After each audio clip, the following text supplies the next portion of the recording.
Moses, and spake unto him out of the tabernacle of the congregation, saying,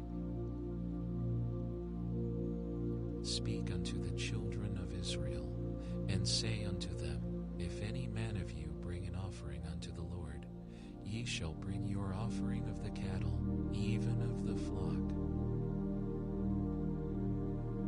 If his offering be a burnt sacrifice of the herd, let him offer a male without blemish. He shall offer it of his own voluntary will at the door of the tabernacle of the congregation before the Lord. And he shall put his hand upon the head of the burnt offering, and it shall be accepted for him to make atonement for him. And he shall kill the bullock before the Lord, and the priests, Aaron's sons, shall bring the blood, and sprinkle the blood round about upon the altar that is by the door of the tabernacle of the congregation. And he shall flay the burnt offering, and cut it into his pieces. And the sons of Aaron, the priest, shall put fire upon the altar, and lay the wood in order upon the fire. And the priests, Aaron's sons, shall lay the parts, the head, and the fat, in order upon the wood that is on the fire which is upon the altar. But his inwards and his legs shall he wash in water, and the priest shall burn all on the altar to be a burnt sacrifice, an offering made by fire of a sweet savor unto the Lord. And if his offering be of the flocks, namely, of the sheep or of the goats, for a burnt sacrifice, he shall bring it a male without blemish. And he shall kill it on the side of the altar northward before the Lord, and the priests, Aaron's sons, shall sprinkle his blood round about upon the altar. And he shall cut it into his pieces with his head and his fat, and the priest shall lay them in order on the wood that is on the fire, which is upon the altar. But he shall wash the inwards and the legs with water, and the priest shall bring it all and burn it upon the altar. It is a burnt sacrifice, an offering made by fire of a sweet savor unto the Lord. And if the burnt sacrifice for his offering to the Lord be of fowls, then he shall bring his offering of turtle doves or of young pigeons. And the priest shall bring it unto the altar, and wring off his head, and burn it on the altar, and the blood thereof shall be wrung out at the side of the altar. And he shall pluck away his crop with his feathers, and cast it beside the altar on the east part, by the place of the ashes. And he shall cleave it with the wings thereof, but shall not divide it asunder, and the priest shall burn it upon the altar, upon the wood that is upon the fire. It is a burnt sacrifice, an offering made by fire of a sweet savor unto the Lord. And when any will offer a meat offering unto the Lord, his offering shall be of fine flour, and he shall pour oil upon it, and put frankincense thereon.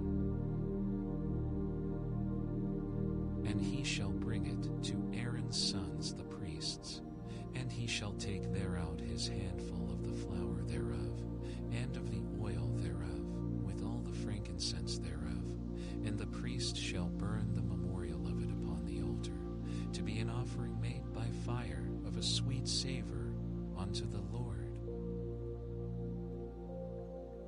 And the remnant of the meat offering shall be Aaron's and his sons.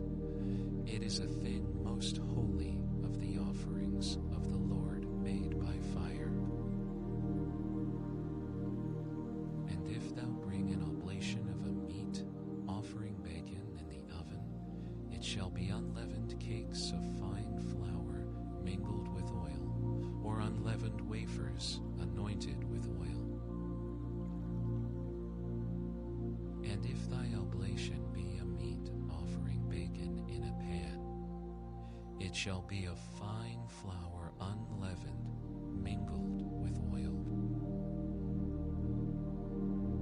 Thou shalt part it in pieces, and pour oil thereon. It is a meat offering. And if thy oblation be a meat offering bacon in the frying pan, it shall be made of fine flour with oil. And thou shalt bring the meat offering that is made of these things unto the Lord. And when it is presented unto the priest, he shall bring it unto the altar. And the priest shall take from the meat offering a memorial thereof, and shall burn it upon the altar. It is an offering made by fire, of a sweet savor unto the Lord. And that which is left of the meat offering shall be Aaron's and his sons. It is a thing most holy of the offerings of the Lord made by fire. No meat offering which ye shall bring unto the Lord shall be made with leaven, for ye shall burn no leaven, nor any honey in any offering of the Lord made by fire. As for the oblation of the first fruits, ye shall offer them unto the Lord, but they shall not be burnt on the altar for a sweet savor. And every oblation of thy meat offering shalt thou season with salt, neither shalt thou suffer the salt of the covenant of thy God to be lacking from thy meat offering. With all thine offerings thou shalt offer salt. And if thou offer a meat offering of thy first fruits unto the Lord, thou shalt offer for the meat offering of thy first fruits green ears of corn dried by the fire, even corn beaten out of full ears. And thou shalt put oil upon it, and lay frankincense thereon. It is a meat offering. And the priest shall burn the memorial of it, part of the beaten corn thereof, and part of the oil thereof, with all the frankincense thereof. It is an offering made by fire unto the Lord. And if his oblation be a sacrifice of peace offering, if he offer it of the herd, whether it be a male or female, he shall offer it without blemish before the Lord. And he shall lay his hand upon the head of his offering, and kill it at the door of the tabernacle of the congregation. And Aaron's sons, the priests, shall sprinkle the blood upon the altar round about. And he shall offer of the sacrifice of the peace offering an offering made by fire unto the Lord, the fat that covereth the inwards, and all the fat that is upon the inwards, and the 2 kidneys, and the fat that is on them, which is by the flanks, and the caul above the liver, with the kidneys, it shall he take away.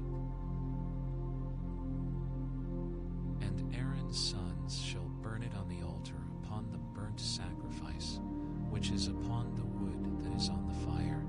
It is an offering made by fire, of a sweet savor unto the Lord. And if his offering for a sacrifice of peace offering unto the Lord be of the flock, he shall offer it without blemish. If he offer a lamb for his offering, then shall he offer it before the Lord. And he shall lay his hand upon the head of his offering, and kill it before the tabernacle of the congregation. And Aaron's sons shall sprinkle the blood thereof round about upon the altar. And he shall offer of the sacrifice of the peace offering an offering made by fire unto the Lord, the fat thereof, and the whole rump, it shall he take off hard by the backbone, and the fat that covereth the inwards, and all the fat that is upon the inwards, and the two kidneys, and the fat that is upon them, which is by the flanks, and the caul above the liver, with the kidneys, it shall he take away. And the priest shall burn it upon the altar. It is the food of the offering made by fire unto the Lord. And if his offering be a goat, then he shall offer it before the Lord. And he shall lay his hand upon the head of it, and kill it before the tabernacle of the congregation. And the sons of Aaron shall sprinkle the blood thereof upon the altar round about. And he shall offer thereof his offering, even an offering made by fire unto the Lord, the fat that covereth the inwards, and all the fat that is upon the inwards, and the two kidneys, and the fat that is upon them, which is by the flanks, and the caul above the liver, with the kidneys, it shall he take away. And the priest shall burn them upon the altar. It is the food of the offering made by fire for a sweet savor. All the fat is the Lord's.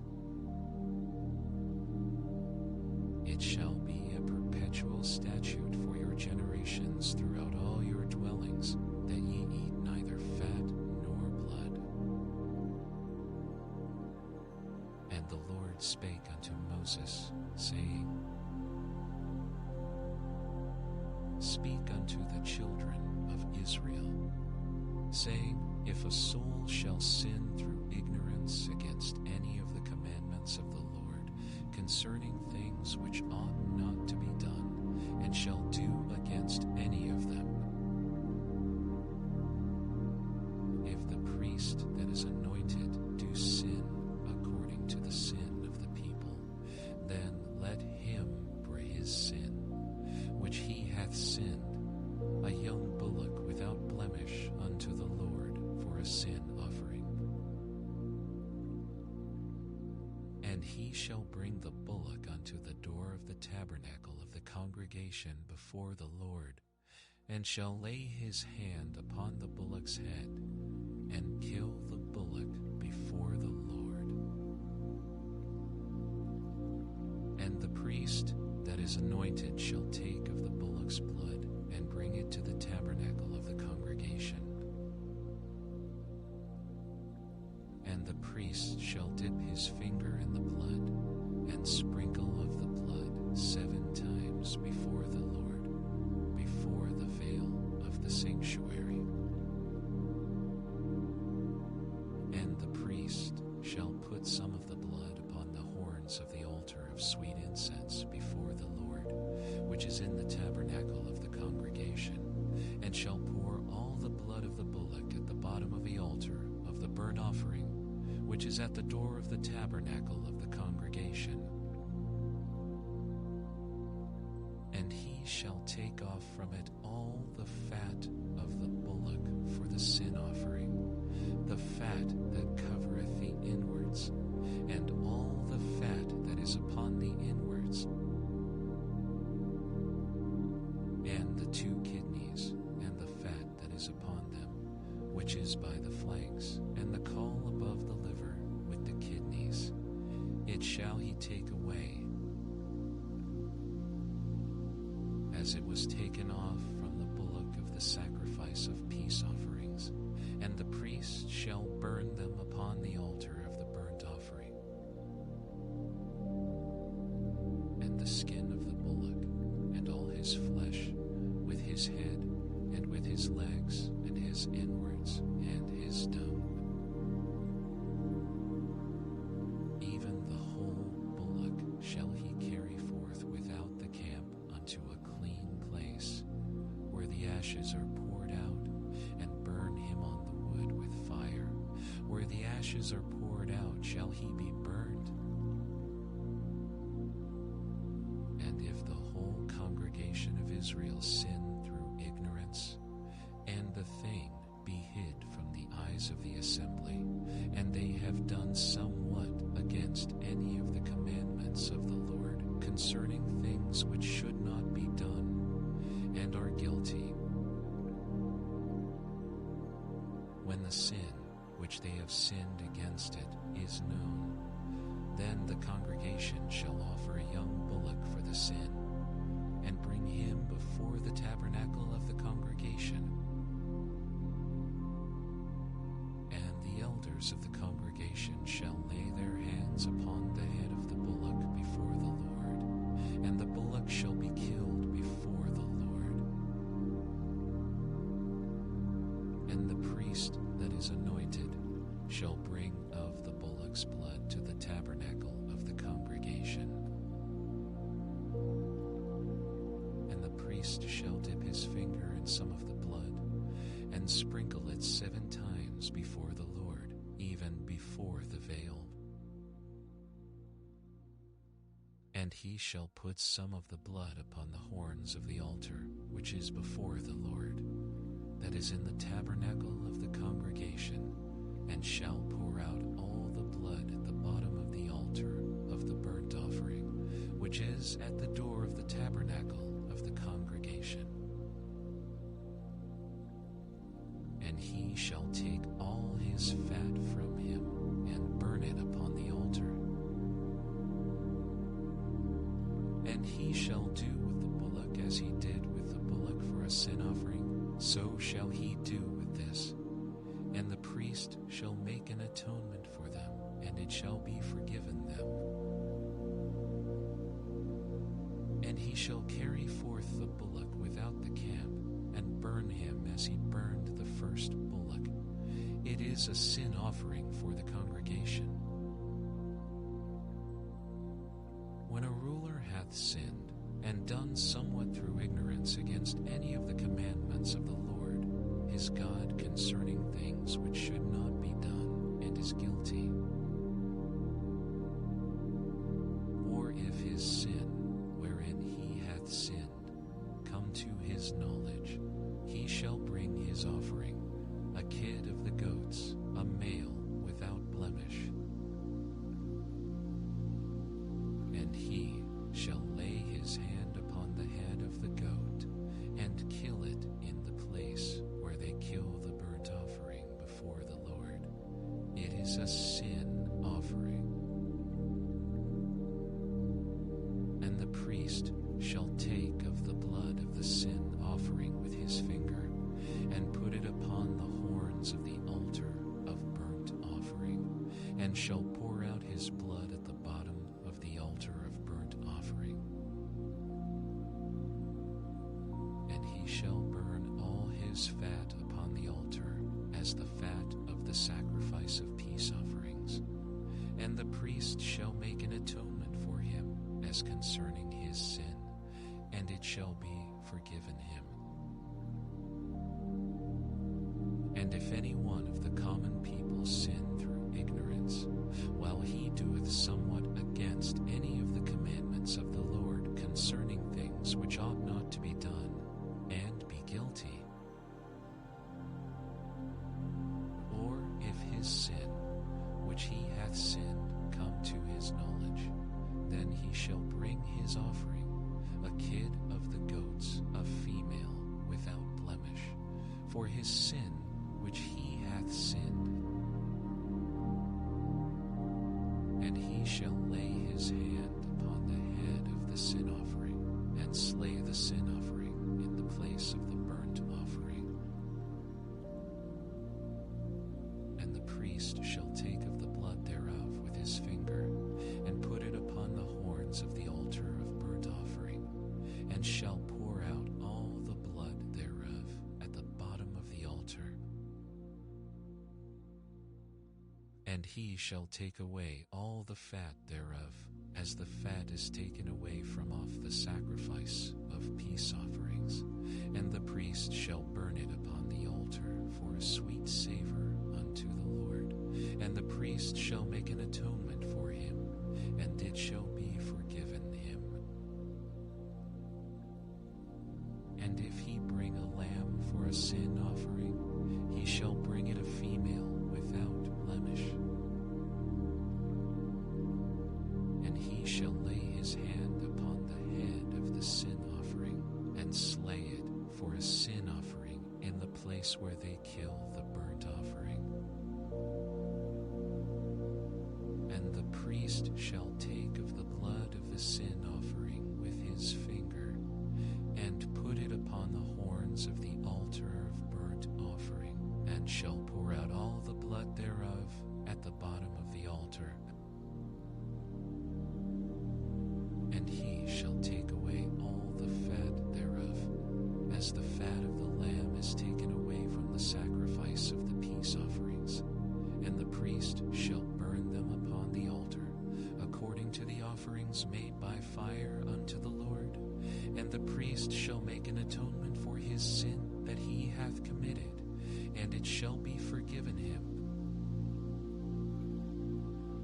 And if a soul sin, and hear the voice of swearing, and is a witness, whether he hath seen or known of it, if he do not utter it, then he shall bear his iniquity. Or if a soul touch any unclean thing, whether it be a carcass of an unclean beast, or a carcass of unclean cattle, or the carcass of unclean creeping things, and if it be hidden from him, he also shall be unclean and guilty. Or if he touch the uncleanness of man, whatsoever uncleanness it be, that a man shall be defiled withal, and it be hid from him, when he knoweth of it, then he shall be guilty. Or if a soul swear, pronouncing with his lips to do evil, or to do good, whatsoever it be that a man shall pronounce with an oath, and it be hid from him, when he knoweth of it. And it shall be, when he shall be guilty in one of these things, that he shall confess that he hath sinned in that thing. And he shall bring his trespass offering unto the Lord for his sin which he hath sinned, a female from the flock, a lamb or a kid of the goats, for a sin offering, and the priest shall make an atonement for him concerning his sin. And if he be not able to bring a lamb, then he shall bring for his trespass, which he hath committed, 2 turtle doves, or 2 young pigeons unto the Lord, one for a sin offering, and the other for a burnt offering. And he shall bring them unto the priest, who shall offer that which is for the sin offering first, and wring off his head from his neck, but shall not divide it asunder. And he shall sprinkle of the blood of the sin offering upon the side of the altar, and the rest of the blood shall be wrung out at the bottom of the altar. It is a sin offering. And he shall offer the second for a burnt offering, according to the manner, and the priest shall make an atonement for him for his sin, which he hath sinned, and it shall be forgiven him. But if he be not able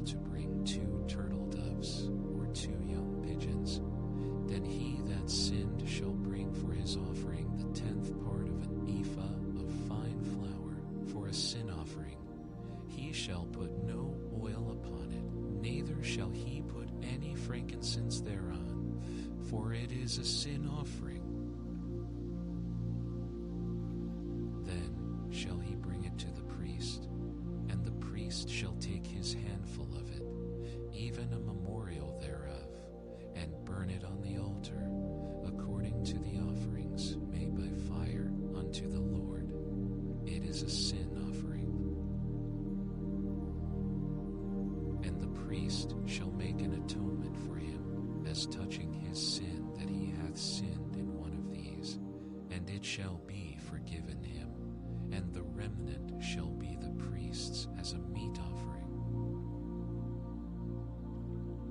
And the Lord spake unto Moses, saying, If a soul commit a trespass and sin through ignorance in the holy things of the Lord, then he shall bring for his trespass unto the Lord a ram without blemish out of the flocks, with thy estimation by shekels of silver, after the shekels of sanctuary, for a trespass offering. And he shall make amends for the harm that he hath done in the holy thing, and shall add the fifth part thereto, and give it unto the priest. And the priest shall make an atonement for him with the ram of the trespass offering, and it shall be forgiven him. And if a soul sin and commit any of these things which are forbidden to be done by the commandments of the Lord, though he wist it not, yet is he guilty, and shall bear his iniquity. And he shall bring a ram without blemish out of the flock, with thy estimation for a trespass offering unto the priest. It is a trespass offering. He hath certainly trespassed against the Lord. And the Lord spake unto Moses, saying, If a soul sin and commit a trespass against the Lord, and lie unto his neighbor in that which was delivered him to keep, or in fellowship, or in a thing taken away by violence, or hath deceived his neighbor, or have found that which was lost, and lieth concerning it, and sweareth falsely, in any of all these that a man doeth, sinning therein, then it shall be, because he hath sinned, and is guilty, that he shall restore that which he took violently away, or the thing which he hath deceitfully gotten, or that which was delivered him to keep, or the lost thing which he found, or all that about which he hath sworn falsely. He shall even restore it in the principal, and shall add the fifth part more thereto, and give it unto him to whom it appertaineth in the day of his trespass offering. And he shall bring his trespass offering unto the Lord, a ram without blemish out of the flock, with thy estimation for a trespass offering unto the priest. And the priest shall make an atonement for him before the Lord, and it shall be forgiven him for anything of all that he hath done in trespassing therein. And the Lord spake unto Moses, saying, Command Aaron and his sons, saying, This is the law of the burnt offering. It is the burnt offering because of the burning upon the altar, all night unto the morning, and the fire of the altar shall be burning in it. And the priest shall put on his linen garment, and his linen breeches shall he put upon his flesh, and take up the ashes which the fire hath consumed with the burnt offering on the altar, and he shall put them beside the altar. his garments, and put on other garments, and carry forth the ashes without the camp unto a clean place. And the fire upon the altar shall be burning in it, it shall not be put out. And the priest shall burn wood on it every morning, and lay the burnt offering in order upon it, and he shall burn there on the fat of the peace offerings. The fire shall ever be burning upon the altar, it shall never go out. And this is the law of the meat offering. The sons of Aaron shall offer it before the Lord, before the altar. And he shall take of it his handful of the flour of the meat offering, and of the oil thereof, and all the frankincense which is upon the meat offering, and shall burn it upon the altar for a sweet savor, even the memorial of it unto the Lord.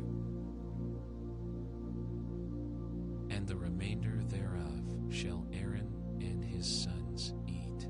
With unleavened bread shall it be eaten in the holy place. In the court of the tabernacle of the congregation they shall eat it. It shall not be baken with leaven. I have given it unto them for their portion of my offerings made by fire. It is most holy, as is the sin offering, and as the trespass offering. All the males among the children of Aaron shall eat of it. It shall be a statute forever in your generations concerning the offerings of the Lord made by fire. Every one that toucheth them shall be holy. And the Lord spake unto Moses, saying, This is the offering of Aaron and of his sons, which they shall offer unto the Lord in the day when he is anointed, the 10th part of an ephah of fine flour for a meat offering perpetual, half of it in the morning, and half thereof at night. In a pan it shall be made with oil, and when it is baken thou shalt bring it in, and the baken pieces of the meat offering shalt thou offer for a sweet savor unto the Lord.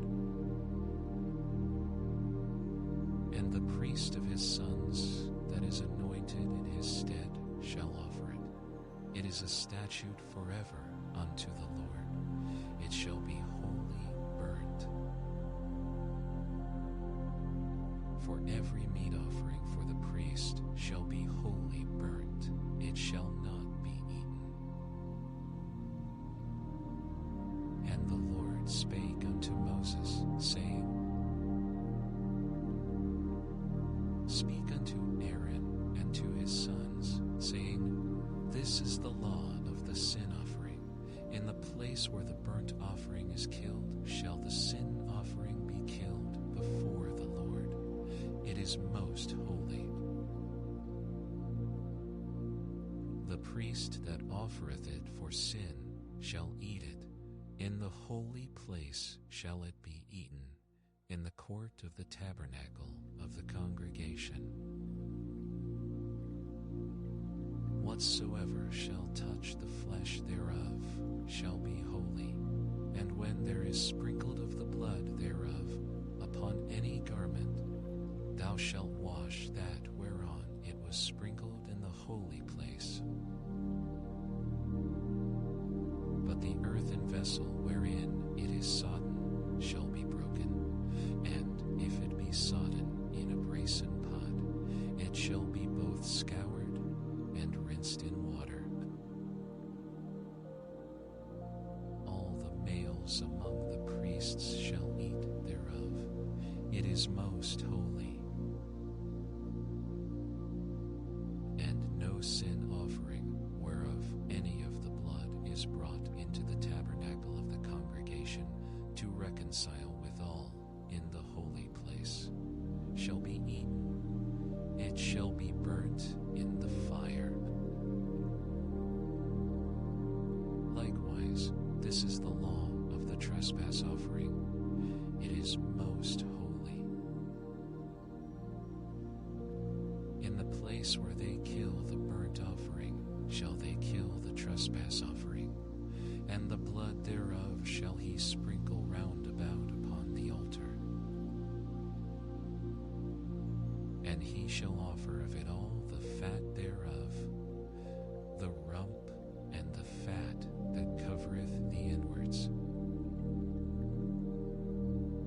and the 2 kidneys, and the fat that is on them, which is by the flanks, and the caul that is above the liver, with the kidneys, it shall he take away. And the priest shall burn them upon the altar for an offering made by fire unto the Lord. It is a trespass offering. Every male among the priests shall eat thereof. It shall be eaten in the holy place. It is most holy. As the sin offering is, so is the trespass offering. There is one law for them. The priest that maketh atonement therewith shall have it. And the priest that offereth any man's burnt offering, even the priest shall have to himself the skin of the burnt offering which he hath offered. And all the meat offering that is backen in the oven, and all that is dressed in the frying pan, and in the pan, shall be the priest's that offereth it.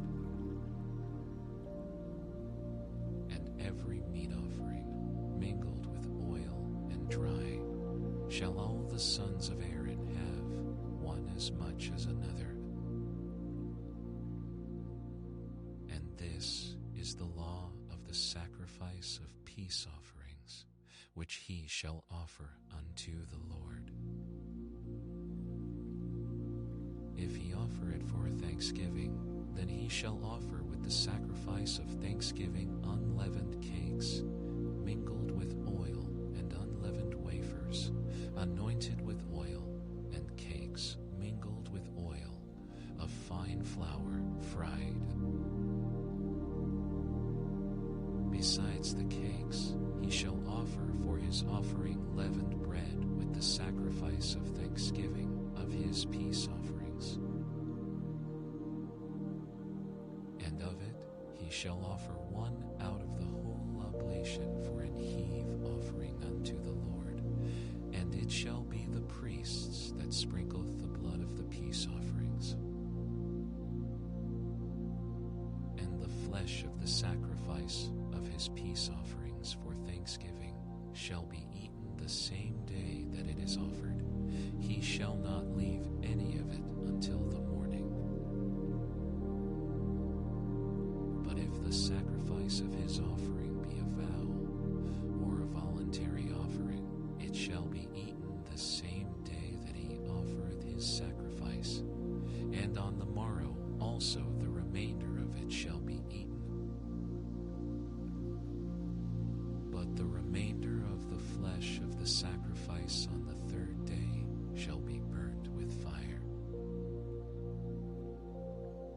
And if any of the flesh of the sacrifice of his peace offerings be eaten at all on the 3rd day, it shall not be accepted, neither shall it be imputed unto him that offereth it. It shall be an abomination, and the soul that eateth of it shall bear his iniquity.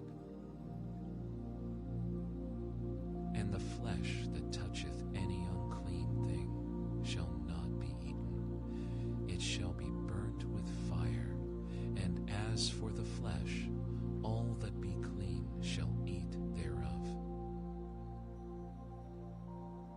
But the soul that eateth of the flesh of the sacrifice of peace offerings that pertain unto the Lord, having his uncleanness upon him, even that soul shall be cut off from his people. Moreover, the soul that shall touch any unclean thing, as the uncleanness of man, or any or any abominable, unclean thing, and eat of the flesh of the sacrifice of peace offerings, which pertain unto the Lord, even that soul shall be cut off from his people. And the Lord spake unto Moses, saying, Speak unto the children of Israel, saying, Ye shall eat no manner of fat of ox, or of sheep, or of goat, and the fat of the beast that dieth of itself, and the fat of that which is torn with beasts, may be used in any other use, but ye shall in no wise eat of it. For whosoever eateth the fat of the beast, of which men offer an offering made by fire unto the Lord, even the soul that eateth it shall be cut off from his people. Moreover, ye shall eat no manner of blood, whether it be of fowl or of beast, in any of your dwellings. Whatsoever soul it be that eateth any manner of blood, even that soul shall be cut off from his people. And the Lord spake unto Moses, saying,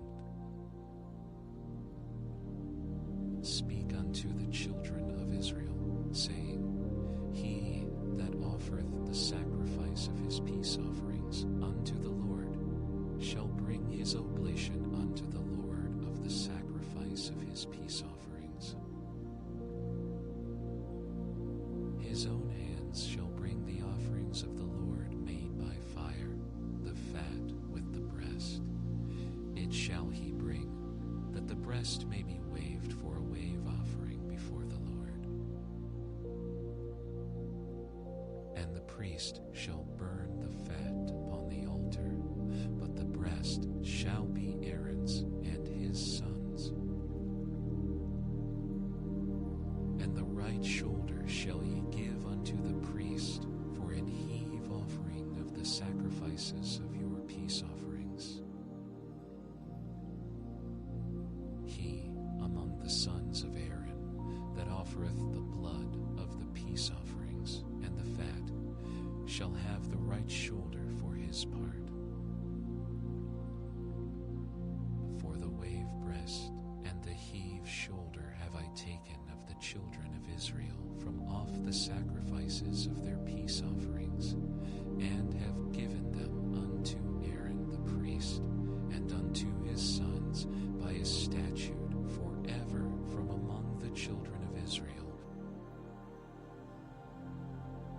This is the portion of the anointing of Aaron, and of the anointing of his sons, out of the offerings of the Lord made by fire, in the day when he presented them to minister unto the Lord in the priest's office, which the Lord commanded to be given them of the children of Israel, in the day that he anointed them by a statute forever throughout their generations. This is the law of the burnt offering, of the meat offering, and of the sin offering, and of the trespass offering, and of the consecrations, and of the sacrifice of the peace offerings, which the Lord commanded Moses in Mount Sinai, in the day that he commanded the children of Israel to offer their oblations unto the Lord in the wilderness of Sinai. And the Lord spake unto Moses, saying, Take Aaron and his sons with him, and the garments, and the anointing oil, and a bullock for the sin offering, and 2 rams, and a basket of unleavened bread. And gather thou all the congregation together unto the door of the tabernacle of the congregation. And Moses did as the Lord commanded him, And the assembly was gathered together unto the door of the tabernacle of the congregation. And Moses said unto the congregation, This is the thing which the Lord commanded to be done. And Moses brought Aaron and his sons, and washed them with water. And he put upon him the coat, and girded him with the girdle, and clothed him with the robe, and put the ephod upon him, and he girded him with the curious girdle of the ephod, and bound it unto him therewith. And he put the breastplate upon him. Also he put in the breastplate the Urim and the Thummim. And he put the mitra on his head, also upon the mitra, even upon his forefront, did he put the golden plate, the holy crown, as the Lord commanded Moses. And Moses took the anointing oil, and anointed the tabernacle, and all that was therein, and sanctified them. And he sprinkled thereof upon the altar 7 times, and anointed the altar and all his vessels, both the laver and his foot, to sanctify them. And he poured of the anointing oil upon Aaron's head, and anointed him to sanctify him. And Moses brought Aaron's sons, and put coats upon them, and girded them with girdles, and put bonnets upon them, as the Lord commanded Moses. And he brought the bullock for the sin offering, and Aaron and his sons laid their hands upon the head of the bullock for the sin offering. And he slew it, and Moses took the blood, and put it upon the horns of the altar round about with his finger, and purified the altar, and poured the blood at the bottom of the altar, and sanctified it, to make reconciliation upon it. And he took all the fat that was upon the inwards, and the caul above the liver, and the 2 kidneys, and their fat, and Moses burned it upon the altar. But the bullock, and his hide, his flesh, and his dung, he burnt with fire without the camp, as the Lord commanded Moses. And he brought the ram for the burnt offering, and Aaron and his sons laid their hands upon the head of the ram. And he killed it, and Moses sprinkled the blood upon the altar round about. And he cut the ram into pieces, and Moses burnt the head, and the pieces, and the fat. And he washed the inwards, and the legs in water, and Moses burnt the whole ram upon the altar. It was a burnt sacrifice for a sweet savor, and an offering made by fire unto the Lord, as the Lord commanded Moses. And he brought the other ram, the ram of consecration, and Aaron and his sons laid their hands upon the head of the ram. And he slew it, and Moses took of the blood of it, and put it upon the tip of Aaron's right ear, and upon the thumb of his right hand, and upon the great toe of his right foot. And he brought Aaron's sons, and Moses put of the blood upon the tip of their right ear, and upon the thumbs of their right hands, and upon the great toes of their right feet. And Moses sprinkled the blood upon the altar round about. And he took the fat and the rump, and all the fat that was upon the inwards, and the caul above the liver,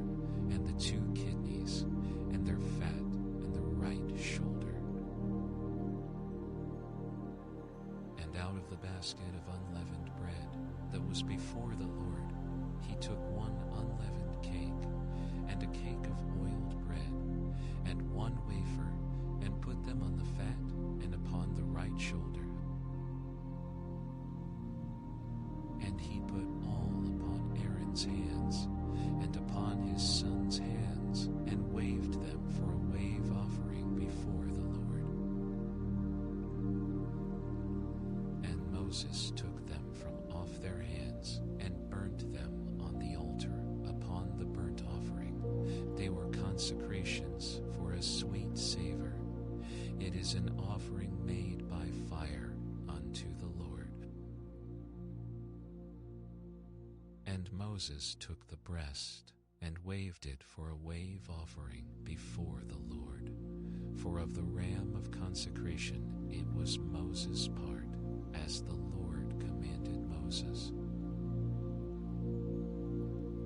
And Moses took of the anointing oil, and of the blood which was upon the altar, and sprinkled it upon Aaron, and upon his garments, and upon his sons, and upon his sons, and upon his sons, and upon his sons' garments with him.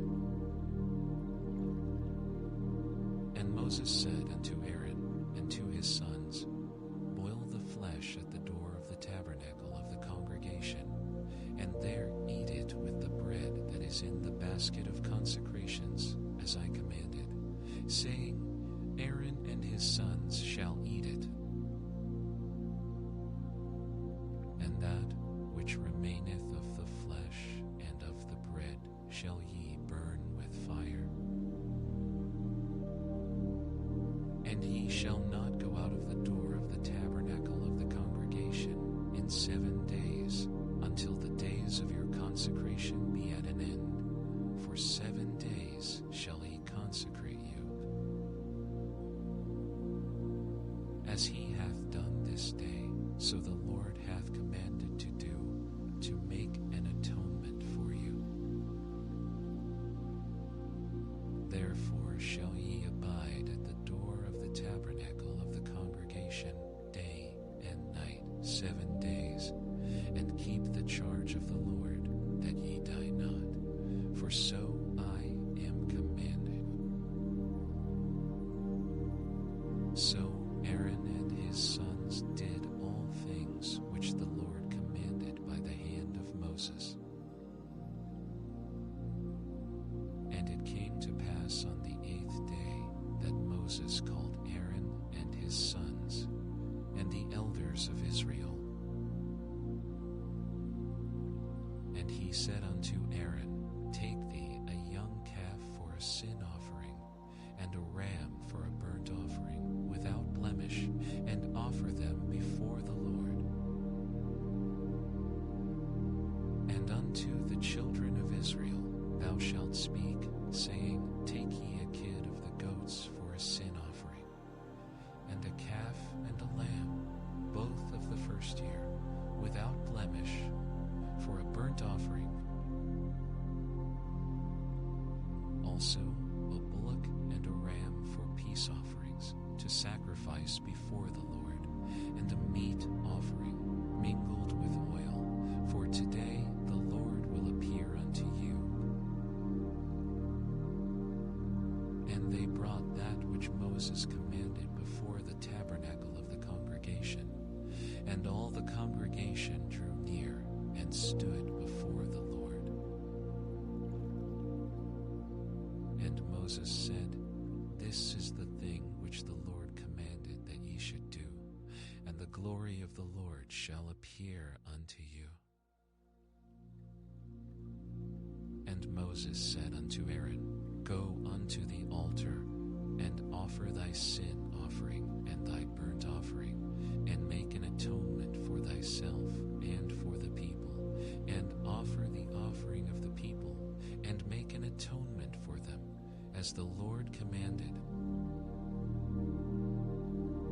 Aaron therefore went unto the altar, and slew the calf of the sin offering, which was for himself. And the sons of Aaron brought the blood unto him, and he dipped his finger in the blood, and put it upon the horns of the altar, and poured out the blood at the bottom of the altar. But the fat and the kidneys and the caul above the liver of the sin offering he burnt upon the altar, as the Lord commanded Moses. And the flesh and the hide he burnt with fire without the camp.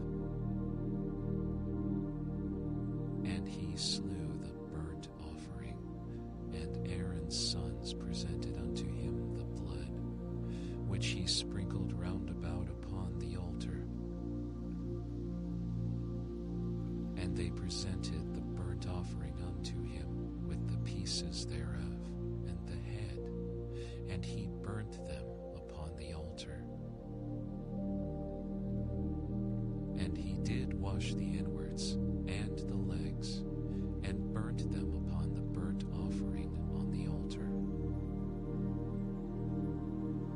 And he brought the people's offering, and took the goat, which was the sin offering for the people, and slew it, and offered it for sin as the first. And he brought the burnt offering, and offered it according to the manner. And he brought the meat offering, and took an handful thereof, and burnt it upon the altar, beside the burnt sacrifice of the morning. He slew also the bullock and the ram for a sacrifice of peace offerings, which was for the people, and Aaron's sons presented unto him the blood, which he sprinkled upon the altar round about. And the fat of the bullock and of the ram, the rump, and that which covereth the inwards, and the kidneys, and the caul above the liver. And they put the fat upon the breasts, and he burnt the fat upon the altar. And the breasts and the right shoulder Aaron waved for a wave offering before the Lord, as Moses commanded. And Aaron lifted up his hand toward the people, and blessed them, and came down from offering of the sin offering, and the burnt offering, and peace offerings. And Moses and Aaron went into the tabernacle of the congregation, and came out and blessed the people, and the glory of the Lord appeared unto all the people. And there came a fire out from before the Lord, and consumed upon the altar the burnt offering and the fat, which when all the people saw, they shouted and fell on their faces. And Nadab and Abihu, the sons of Aaron, took either of them his censer, and put fire therein, and put incense thereon, and offered strange fire before the Lord, which he commanded them not. And there went out fire from the Lord, and devoured them, and they died before the Lord. Then Moses said unto Aaron, This is it that the Lord spake, saying, I will be sanctified in them that come nigh me, and before all the people I will be glorified. And Aaron held his peace. And Moses called Mishael and Elzaphan, the sons of Uzziel, the uncle of Aaron, and said unto them, Come near, carry your brethren from before the sanctuary out of the camp. So they went near, and carried them in their coats out of the camp, as Moses had said.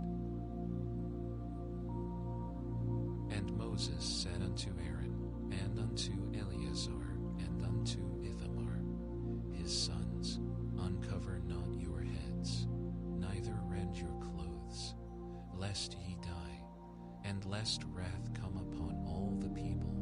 But let your brethren, the whole house of Israel, bewail the burning which the Lord hath kindled. And ye shall not go out from the door of the tabernacle of the congregation, lest ye die, for the anointing oil of the Lord is upon you. And they did according to the word of Moses. And the Lord spake unto Aaron, saying, Do not drink wine, nor strong drink, thou, nor thy sons with thee, when ye go into the tabernacle of the congregation, lest ye die. It shall be a statute forever throughout your generations. And that ye may put difference between holy and unholy, and between unclean.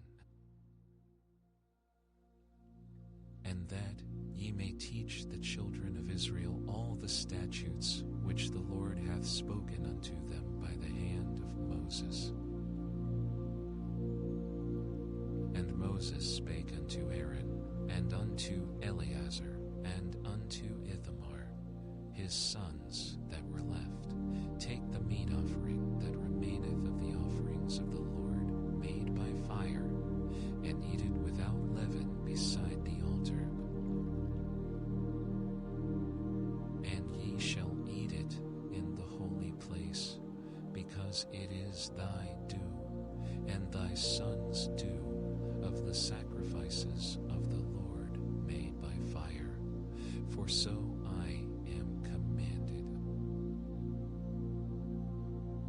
And the wave, breast, and heave shoulder shall ye eat in a clean place, thou and thy sons and thy daughters with thee, for they be thy due, and thy sons' due, which are given out of the sacrifices of peace offerings of the children of Israel. The heave shoulder and the wave breast shall they bring with the offerings made by fire of the fat, to wave it for a wave offering before the Lord. And it shall be thine, and thy sons with thee, by a statute forever, as the Lord hath commanded. And Moses diligently sought the goat of the sin offering, and, behold, it was burnt, and he was angry with Eleazar and Ithamar, the sons of Aaron, which were left alive, saying, Wherefore have ye not eaten the sin offering in the holy place, seeing it is most holy, and God hath given it you to bear the iniquity of the congregation, to make atonement for them before the Lord?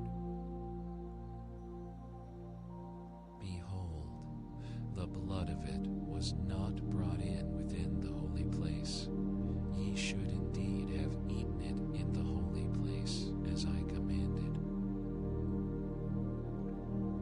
And Aaron said unto Moses, Behold, this day have they offered their sin offering and their burnt offering before the Lord, and such things have befallen me.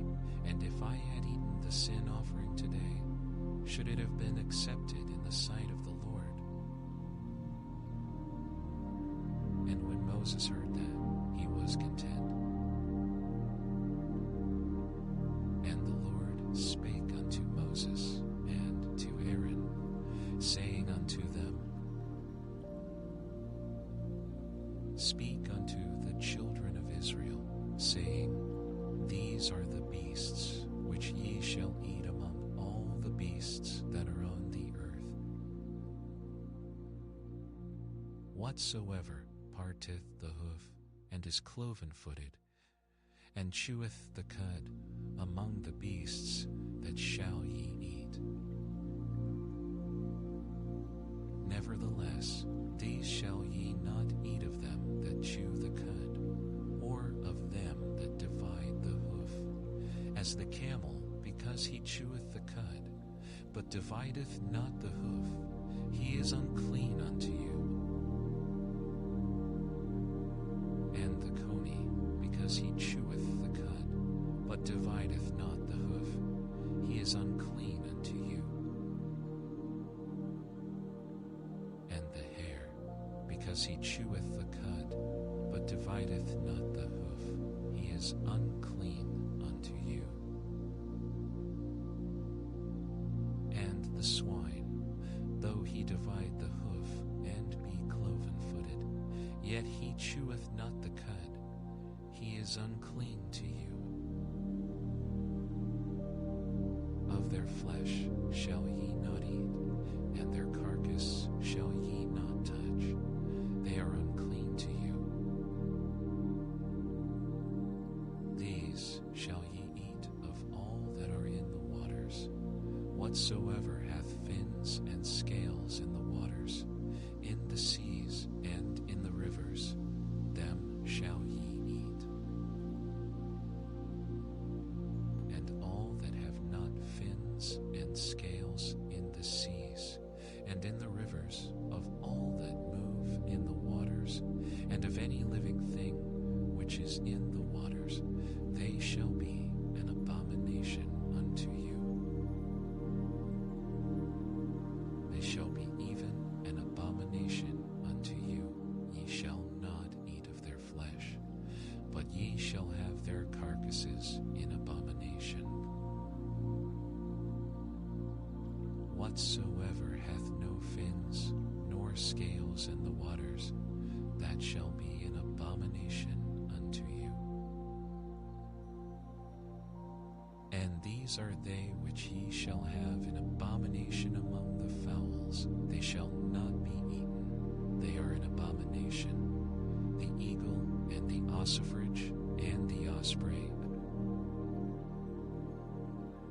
and the vulture and the kite after his kind,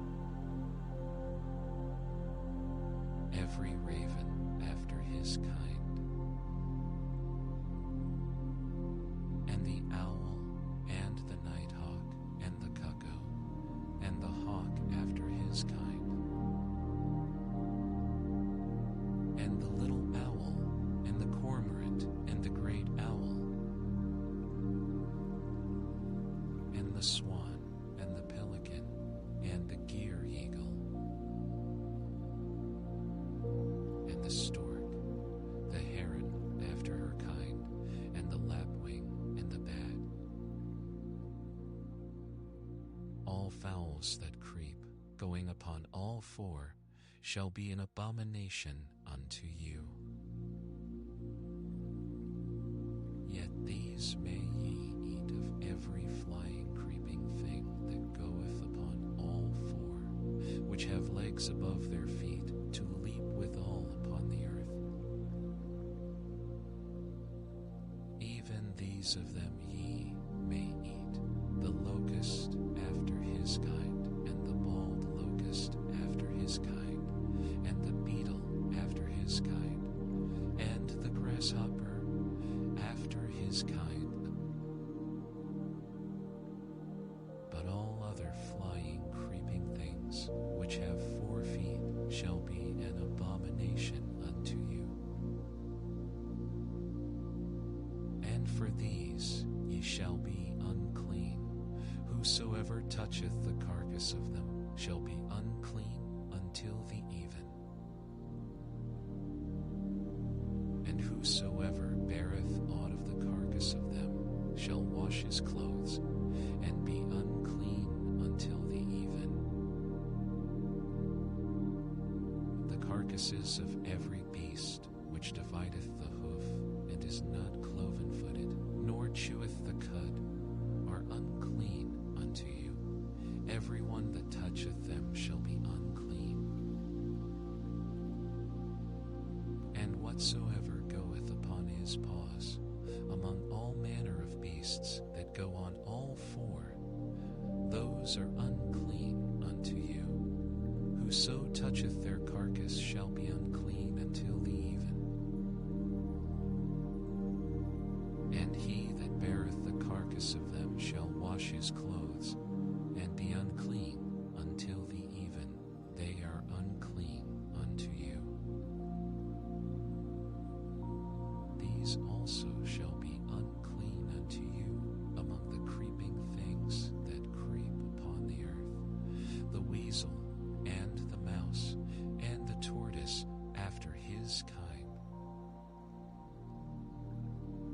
and the ferret, and the chameleon, and the lizard, and the snail, and the mole. These are unclean to you among all that creep. Whosoever doth touch them, when they be dead, shall be unclean until the even.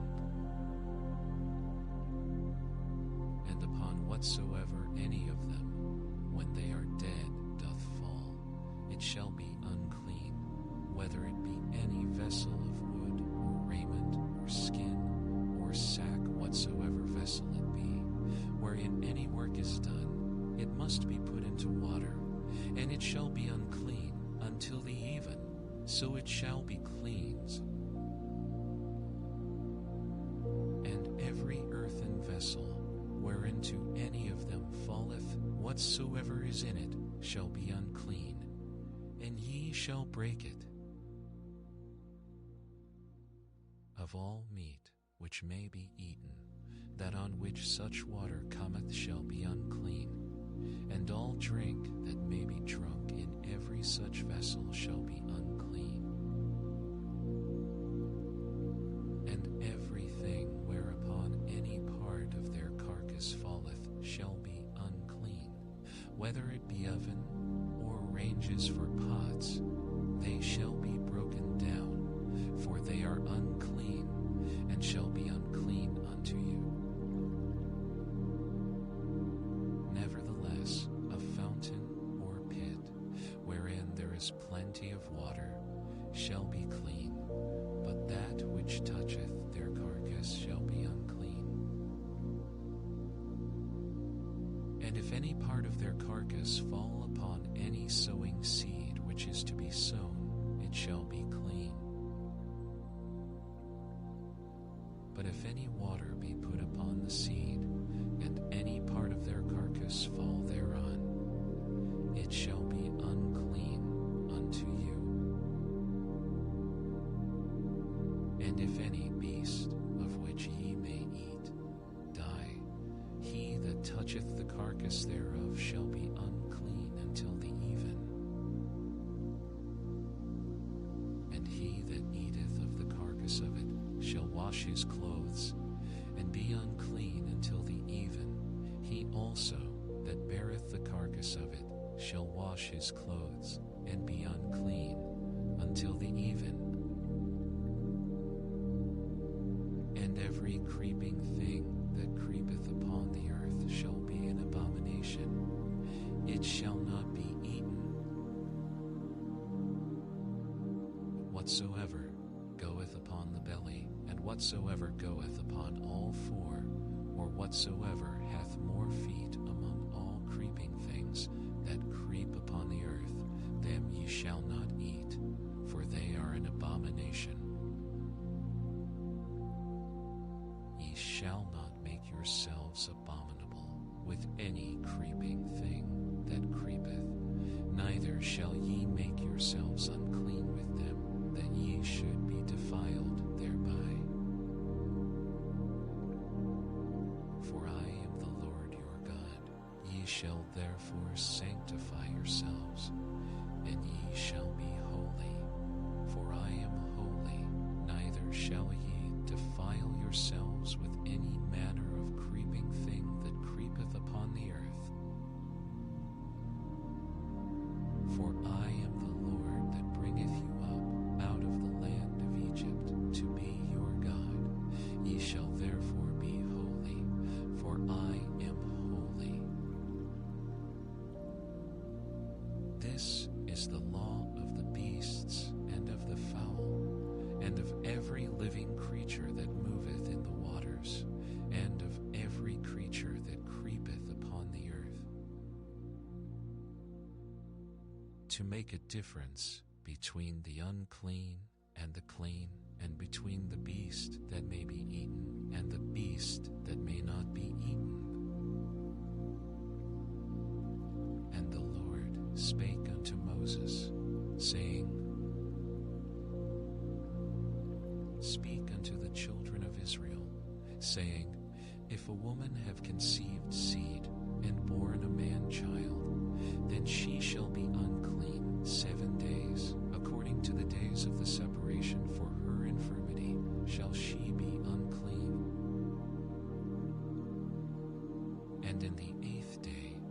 flesh of his foreskin shall be circumcised. And she shall then continue in the blood of her purifying 3 days. She shall touch no hallowed thing, nor come into the sanctuary until the days of her purifying be fulfilled.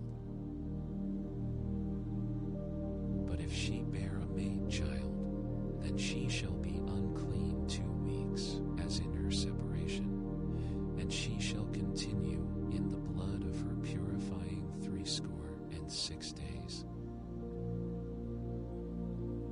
And when the days of her purifying are fulfilled, for a son or for a daughter, she shall bring a lamb of the first year for a burnt offering, and a young pigeon or a turtle dove for a sin offering, unto the door of the tabernacle of the congregation. Who shall offer it before the Lord and make an atonement for her, and she shall be cleansed from the issue of her blood. This is the law for her that hath borne a male or a female. And if she be not able to bring a lamb, then she shall bring 2 turtles or 2 young pigeons, the one for the burnt offering, and the other for a sin offering, and the other for a sin offering, and she shall be clean. And the Lord spake unto Moses and Aaron, saying, When a man shall have in the skin of his flesh a rising, a scab, or bright spot, and it be in the skin of his flesh like the plague of leprosy, then he shall be brought unto Aaron the priest, or unto one of his sons the priests. And the priest shall look on the plague in the skin of the flesh, and when the hair in the plague is turned white, and the plague in sight be deeper than the skin of his flesh, it is a plague of leprosy, and the priest shall look on him, and pronounce him unclean.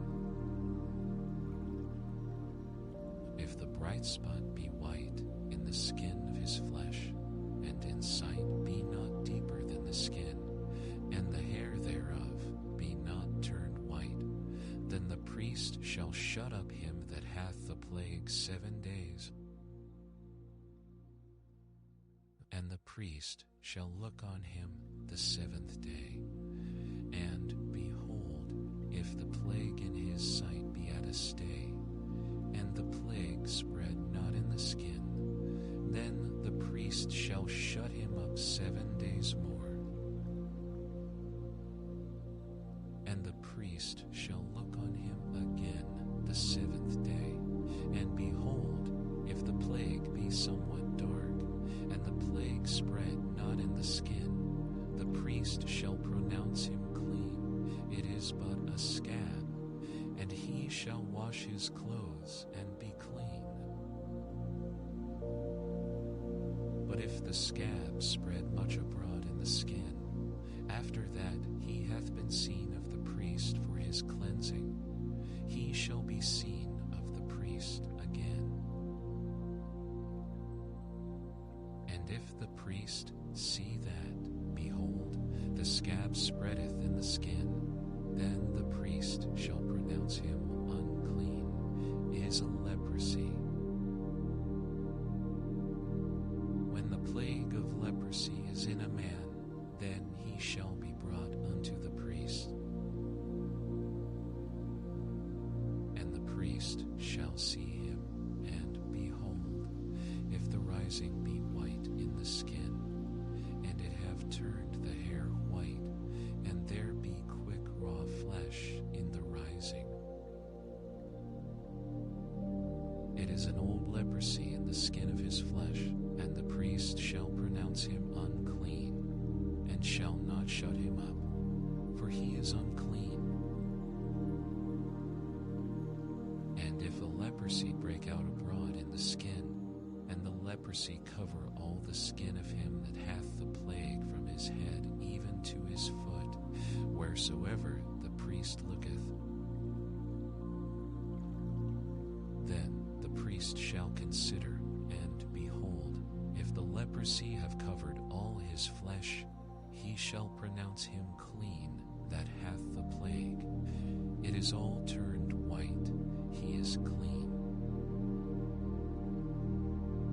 But when raw flesh appeareth in him, he shall be unclean. And the priest shall see the raw flesh, and pronounce him to be unclean, for the raw flesh is unclean. It is a leprosy. Or if the raw flesh turn again, and be changed unto white, he shall come unto the priest. And the priest shall see him, and behold, if the plague be turned into white, then the priest shall pronounce him clean that hath the plague. He is clean. The flesh also, in which even in the skin thereof was a boil, and is healed. And in the place of the boil there be a white rising, or a bright spot, white, and somewhat reddish, and it be shewed to the priest. And if, when the priest seeth it, behold, it be in sight lower than the skin, and the hair thereof be turned white, the priest shall pronounce him unclean. It is a plague of leprosy broken out of the boil. But if the priest look on it, and behold, there be no white hairs therein, and if it be not lower than the skin, but be somewhat dark, then the priest shall shut him up 7 days. And if it spread much abroad in the skin, then the priest shall pronounce him unclean. It is a plague. But if the bright spot stay in his place, and spread not, it is a burning boil, and the priest shall pronounce him clean. Or if there be any flesh in the skin whereof there is a hot burning, and the quick flesh that burneth have a white bright spot, somewhat reddish or white, then the priest shall look upon it, and behold, if the hair in the bright spot be turned white, and it be in sight deeper than the skin, it is a leprosy broken out of the burning, wherefore the priest shall pronounce him unclean. It is the plague of leprosy. But if the priest look on it, and behold, there be no white hair in the bright spot, and it be no lower than the other skin, but be somewhat dark, then the priest shall shut him up 7 days.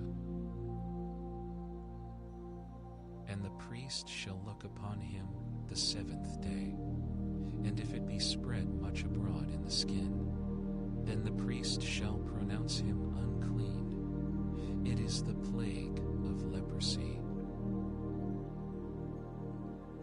And if the bright spot stay in his place, and spread not in the skin, but it be somewhat dark, it is a rising of the burning, and the priest shall pronounce him clean, for it is an inflammation of the burning. If a man or a woman have a plague upon the head or the beard, then the priest shall see the plague, and behold, if it be in sight deeper than the skin, and there be in it a yellow thin hair, then the priest shall pronounce him unclean. It is a dry scall, even a leprosy upon the head or beard. And if the priest look on the plague of the skull, and behold, it be not in sight deeper than the skin, and that there is no black hair in it, then the priest shall shut up him that hath the plague of the skull 7 days.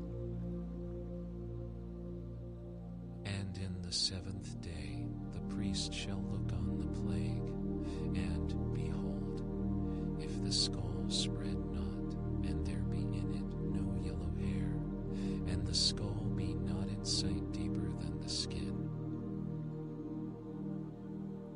he shall be shaven, but the skull shall he not shave, and the priest shall shut up him that hath the skull 7 days more.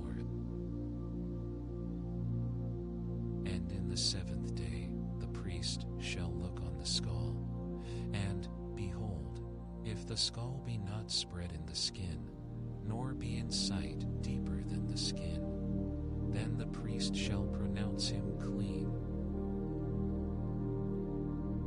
But if the skull spread much in the skin after his cleansing, then the priest shall look on him, and behold, if the skull be spread in the skin, the priest shall not seek for yellow hair, he is unclean. But if the skull be in his sight at a stay, and that there is black hair grown up therein, the skull is healed, he is clean, and the priest shall pronounce him clean. If a man also or a woman have in the skin of their flesh bright spots, even white bright spots, then the priest shall look, and behold, if the bright spots in the skin of their flesh be darkish white, it is a freckled spot that groweth in the skin, he is clean. And the man whose hair is fallen off his head, he is bald, yet is he clean. And he that hath his hair fallen off from the part of his head toward his face, he is forehead bald, yet is he clean. And if there be in the bald head or bald forehead a white reddish sore, it is a leprosy sprung up in his bald head or his bald forehead. Then the priest shall look upon it, and behold, if the rising of the sore be white reddish in his bald head or in his bald forehead, as the leprosy appeareth in the skin of the flesh, he is a leprous man, he is unclean. The priest shall pronounce him utterly unclean, his plague is in his head. And the leper in whom the plague is, his clothes shall be rent, and his head bare, and he shall put a covering upon his upper lip, and shall cry, unclean, unclean, all the days wherein the plague shall be in him, he shall be defiled, he is unclean, he shall dwell alone, without the camp shall his habitation be. The garment also that the plague of leprosy is in, whether it be a woolen garment or a linen garment, whether it be in the warp or woof, of linen or of woolen, whether in a skin or in anything made of skin. And if the plague be greenish or reddish in the garment or in the skin, either in the warp or in the woof, or in anything of skin, it is a plague of leprosy, and shall be shewed unto the priest. And the priest shall look upon the plague, and shut up it that hath the plague 7 days. And he shall look on the plague on the 7th day. If the plague be spread in the garment, either in the warp, or in the woof, or in the skin, or in any work that is made of skin, the plague is a fretting leprosy, it is unclean. He shall therefore burn that garment,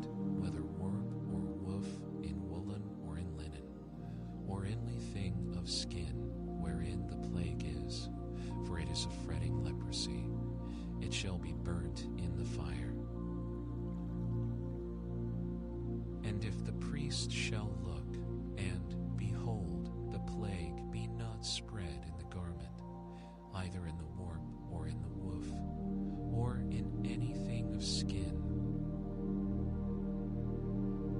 then the priest shall command that they wash the thing wherein the plague is, and he shall shut it up 7 days more. And the priest shall look on the plague after that it is washed. And behold, if the plague have not changed his color, and the plague be not spread, it is unclean. Thou shalt burn it in the fire. It is fret inward, whether it be bare within or without.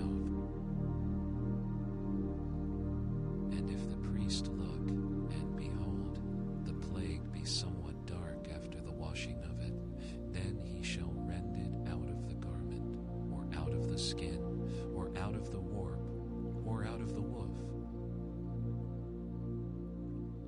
And if it appear still in the garment, either in the warp, or in the woof, or in anything of skin, it is a spreading plague. Thou shalt burn that wherein the plague is with fire. And the garment, either warp or woof, or whatsoever thing of skin it be, which thou shalt wash, if the plague be departed from them, then it shall be washed the second time, and shall be clean.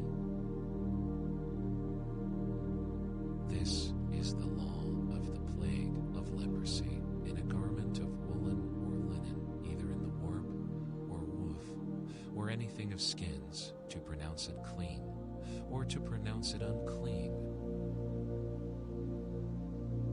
And the Lord spake unto Moses, saying, This shall be the law of the leper in the day of his cleansing. He shall be brought unto the priest. And the priest shall go forth out of the camp, and the priest shall look, and behold, if the plague of leprosy be healed in the leper. Then shall the priest command to take for him that is to be cleansed 2 birds alive and clean, and cedar wood, and cedar wood, and hyssop. And the priest shall command that one of the birds be killed in an earthen vessel over running water. As for the living bird, he shall take it, and the cedar wood, and the scarlet, and the hyssop, and shall dip them, and the living bird in the blood of the bird that was killed over the running water. And he shall sprinkle upon him that is to be cleansed from the leprosy 7 times, and shall pronounce him clean, and shall let the living bird loose into the open field. And he that is to be cleansed shall wash his clothes, and shave off all his hair, and wash himself in water, that he may be clean. And after that he shall come into the camp, and shall tarry abroad out of his tent 7 days. But it shall be on the 7th day that he shall shave all his hair off his head, and his beard, and his eyebrows, even all his hair he shall shave off. And he shall wash his clothes, also he shall wash his flesh in water, and he shall be clean. And on the 8th day he shall take 2 he-lambs without blemish, and 1 ewe lamb of the first year without blemish, and 3 tenth deals of fine flour for a meat offering, mingled with oil, and 1 log of oil. And the priest that maketh him clean shall present the man that is to be made clean, and those things before the Lord at the door of the tabernacle of the congregation.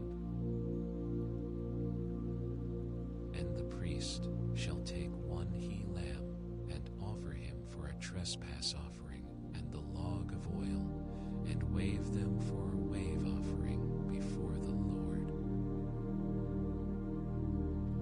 And he shall slay the lamb in the place where he shall kill the sin offering and the burnt offering, in the holy place.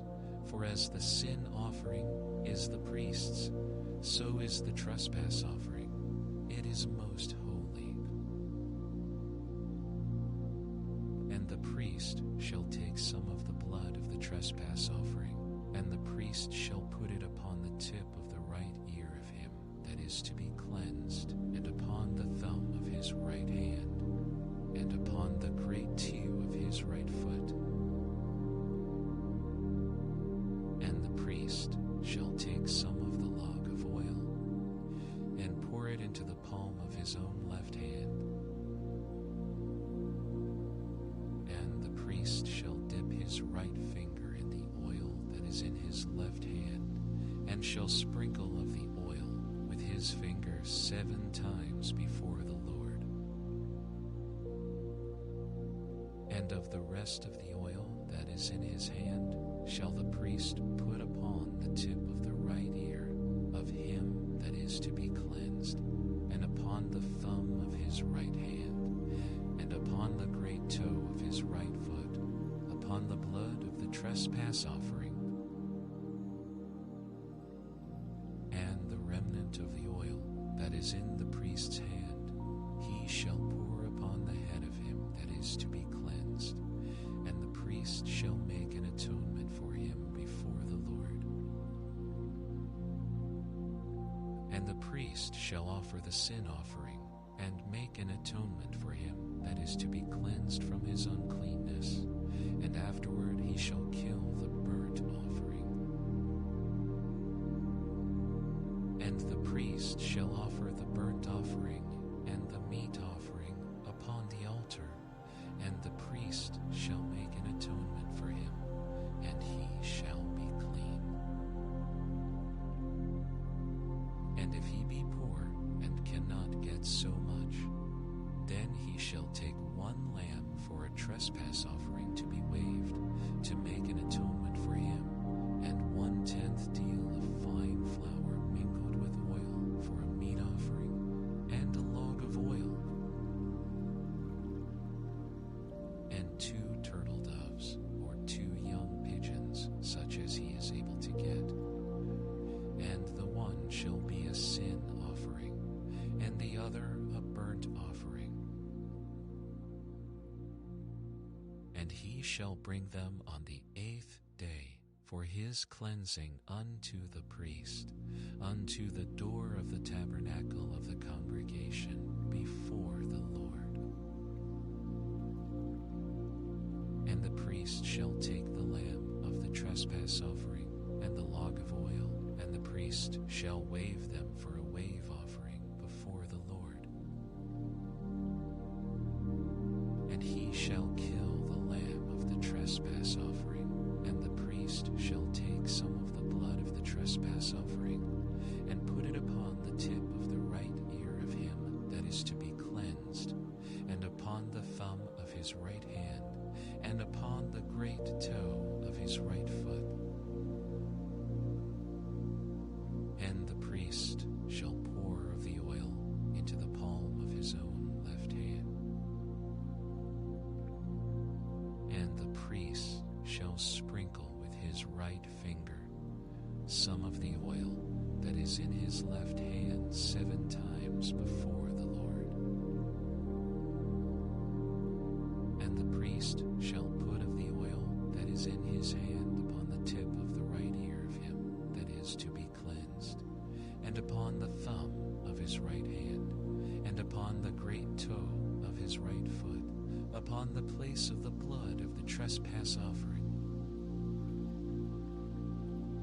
And the rest of the oil that is in the priest's hand he shall put upon the head of him that is to be cleansed, to make an atonement for him before the Lord. shall offer the one of the turtle doves, or of the young pigeons, such as he can get, even such as he is able to get, the one for a sin offering and the other for a burnt offering, with the meat offering, and the priest shall make an atonement for him that is to be cleansed before the Lord. This is the law of him in whom is the plague of leprosy, whose hand is not able to get that which pertaineth to his cleansing. And the Lord spake unto Moses and unto Aaron, saying, When ye be come into the land of Canaan, which I give to you for a possession, and I put the plague of leprosy in a house of the land of your possession, and he that owneth the house shall come and tell the priest, saying, It seemeth to me there is, as it were, a plague in the house. Then the priest shall command that they empty the house, before the priest go into it to see the plague, that all that is in the house be not made unclean. And afterward the priest shall go in to see the house, and he shall look on the plague, and behold, if the plague be in the walls of the house with hollow strakes, greenish or reddish, which in sight are lower than the wall, then the priest shall go out of the house to the door of the house, and shut up the house 7 days. And the priest shall come again the 7th day, and shall look, and behold, if the plague be spread in the walls of the house, then the priest shall command that they take away the stones in which the plague is, and they shall cast them into an unclean place without the city. And he shall cause the house to be scraped within round about, and they shall pour out the dust that they scrape off without the city into an unclean place. And they shall take other stones, and put them in the place of those stones, and he shall take other mortar, and shall plaster the house. And if the plague come again, and break out in the house, after that he hath taken away the stones, and after he hath scraped the house, and after it is plastered, then the priest shall come and look, and behold, if the plague be spread in the house, it is a fretting leprosy in the house, it is unclean. And he shall break down the house, the stones of it, and the timber thereof, and all the mortar of the house, and he shall carry them forth out of the city into an unclean place. Moreover, he that goeth into the house all the while that it is shut up shall be unclean until the even. And he that lieth in the house shall wash his clothes, and he that eateth in the house shall wash his clothes. And if the priest shall come in and look upon it, and behold, the plague hath not spread in the house after the house was plastered, then the priest shall pronounce the house clean, because the plague is healed.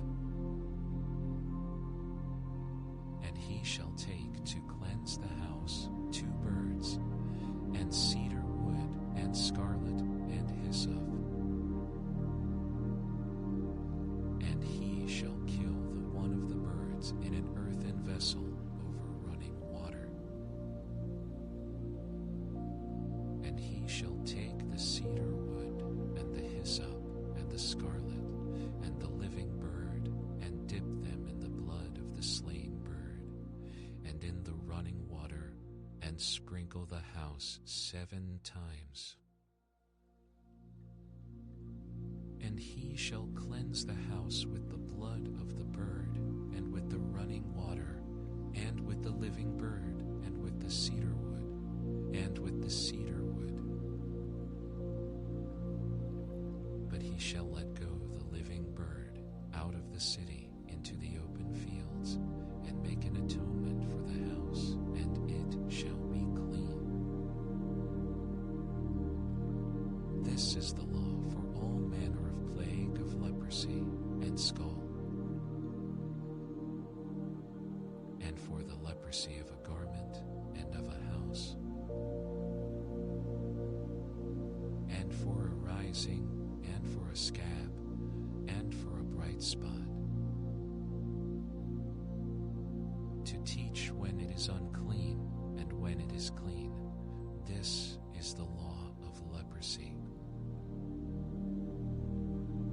And the Lord spake unto Moses and to Aaron, saying,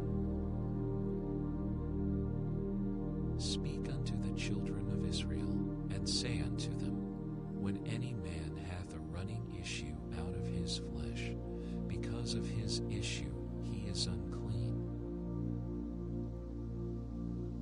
And this shall be his uncleanness in his issue, whether his flesh run with his issue, or his flesh be stopped from his issue. It is his uncleanness. Every bed whereon he lieth that hath the issue is unclean, and everything whereon he sitteth shall be unclean. And whosoever toucheth his bed shall wash his clothes, and bathe himself in water, and be unclean until the even.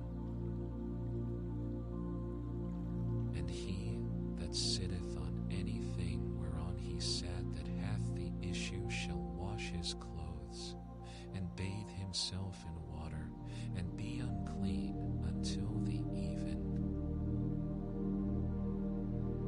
And he that toucheth the flesh of him that hath the issue shall wash his clothes, and bathe himself in water, and be unclean until the even. And if he that hath the issue spit upon him that is clean, then he shall wash his clothes, and bathe himself in water, and be unclean until the even. And what saddle soever he rideth upon that hath the issue shall be unclean. And whosoever toucheth anything that was under him shall be unclean until the even. And he that beareth any of those things shall wash his clothes, and bathe himself in water, and be unclean until the even. And whomsoever he toucheth that hath the issue, and hath not rinsed his hands in water, he shall wash his clothes, and bathe himself in water, and be unclean until the even. And the vessel of earth that he toucheth which hath the issue shall be broken, and every vessel of wood shall be rinsed in water.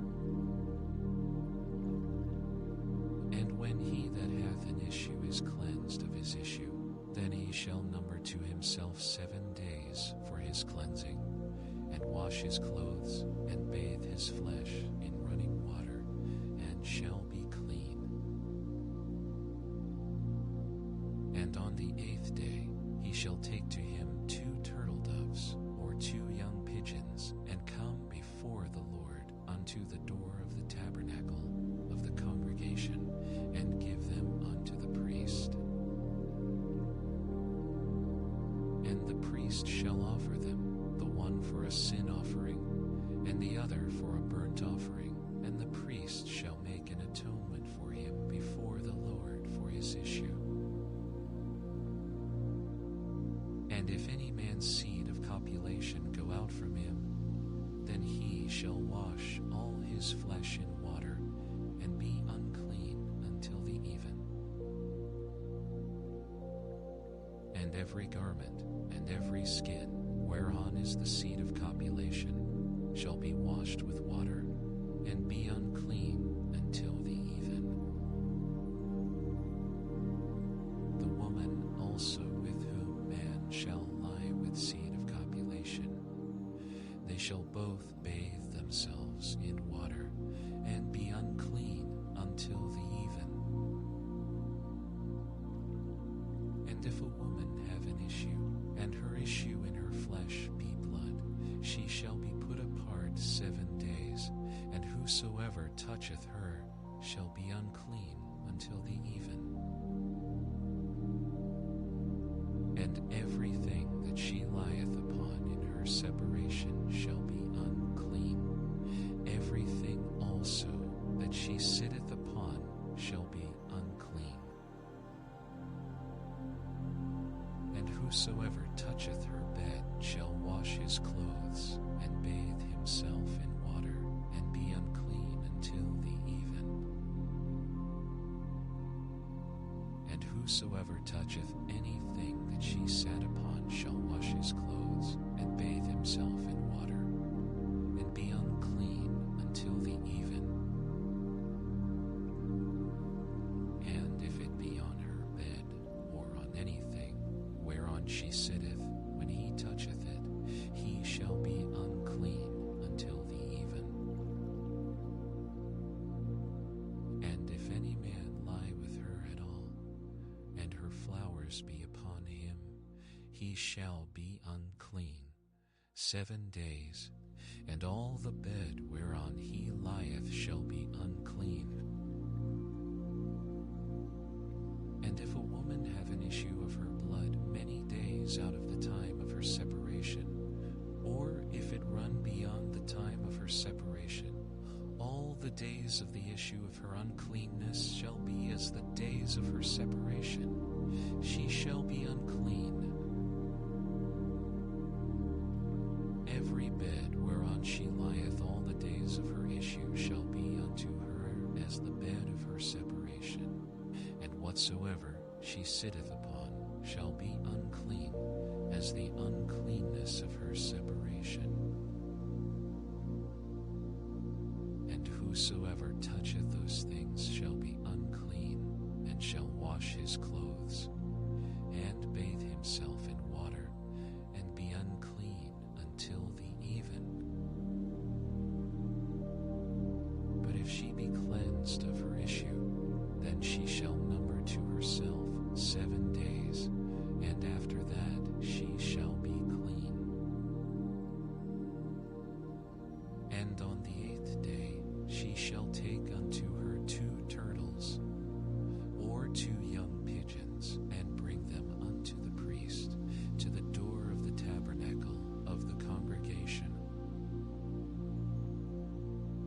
And the priest shall offer the one for a sin offering, and the other for a burnt offering, and the priest shall make an atonement for her before the Lord for the issue of her uncleanness. Thus shall he separate the children of Israel from their uncleanness, that they die not in their uncleanness when they defile my tabernacle that is among them. This is the law of him that hath an issue, and of him whose seed goeth from him, and is defiled therewith, and of her that is sick of her flowers, and of him that hath an issue, of the man and of the woman, and of him that lieth with her that is unclean.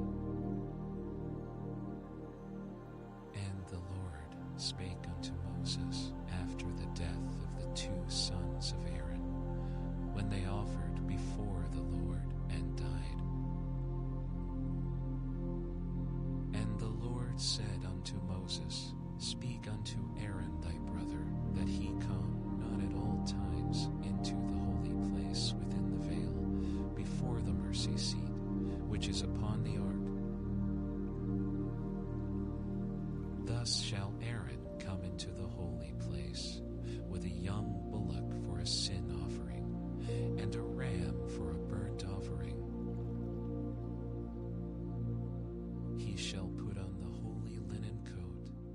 shall have the linen breeches upon his flesh, and shall be girded with a linen girdle, and with the linen mitra shall he be attired.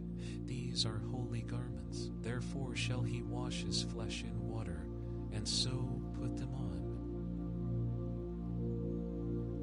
And he shall take of the congregation of the children of Israel 2 kids of the goats for a sin offering, and 1 ram for a burnt offering. And Aaron shall offer his bullock of the sin offering, which is for himself, and make an atonement for himself and for his house. And he shall take the 2 goats and present them before the Lord at the door of the tabernacle of the congregation. And Aaron shall cast lots upon the 2 goats, 1 lot for the Lord, and the other lot for the scapegoat. And Aaron shall bring the goat upon which the Lord's lot fell, and offer him for a sin offering. But the goat on which the lot fell to be the scapegoat shall be presented alive before the Lord, to make an atonement with him, and to let him go for a scapegoat into the wilderness. And Aaron shall bring the bullock of the sin offering, which is for himself, and shall make an atonement for himself and for his house, and shall kill the bullock of the sin offering, which is for himself. And he shall take a censer full of burning coals of fire from off the altar before the Lord, and his hands full of sweet incense beaten small, and bring it within the veil. And he shall put the incense upon the fire before the Lord, that the cloud of the incense may cover the mercy seat that is upon the testimony, that he die not. And he shall take of the blood of the bullock, and sprinkle it with his finger upon the mercy seat eastward, and before the mercy seat shall he sprinkle of the blood with his finger 7 times. Then shall he kill the goat of the sin offering, that is for the people, and bring his blood within the veil, and do with that blood as he did with the blood of the bullock, and sprinkle it upon the mercy seat and before the mercy seat. And he shall make an atonement for the holy place, because of the uncleanness of the children of Israel, and because of their transgressions in all their sins, and so shall he do for the tabernacle of the congregation, that remaineth among them in the midst of their uncleanness.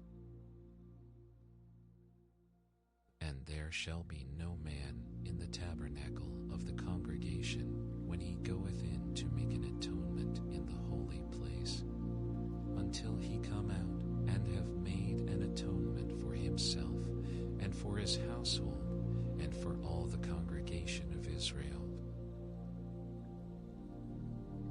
And he shall go out unto the altar that is before the Lord, and make an atonement for it, and shall take of the blood of the bullock, and of the blood of the goat, and of the blood of the goat, and put it upon the horns of the altar round about.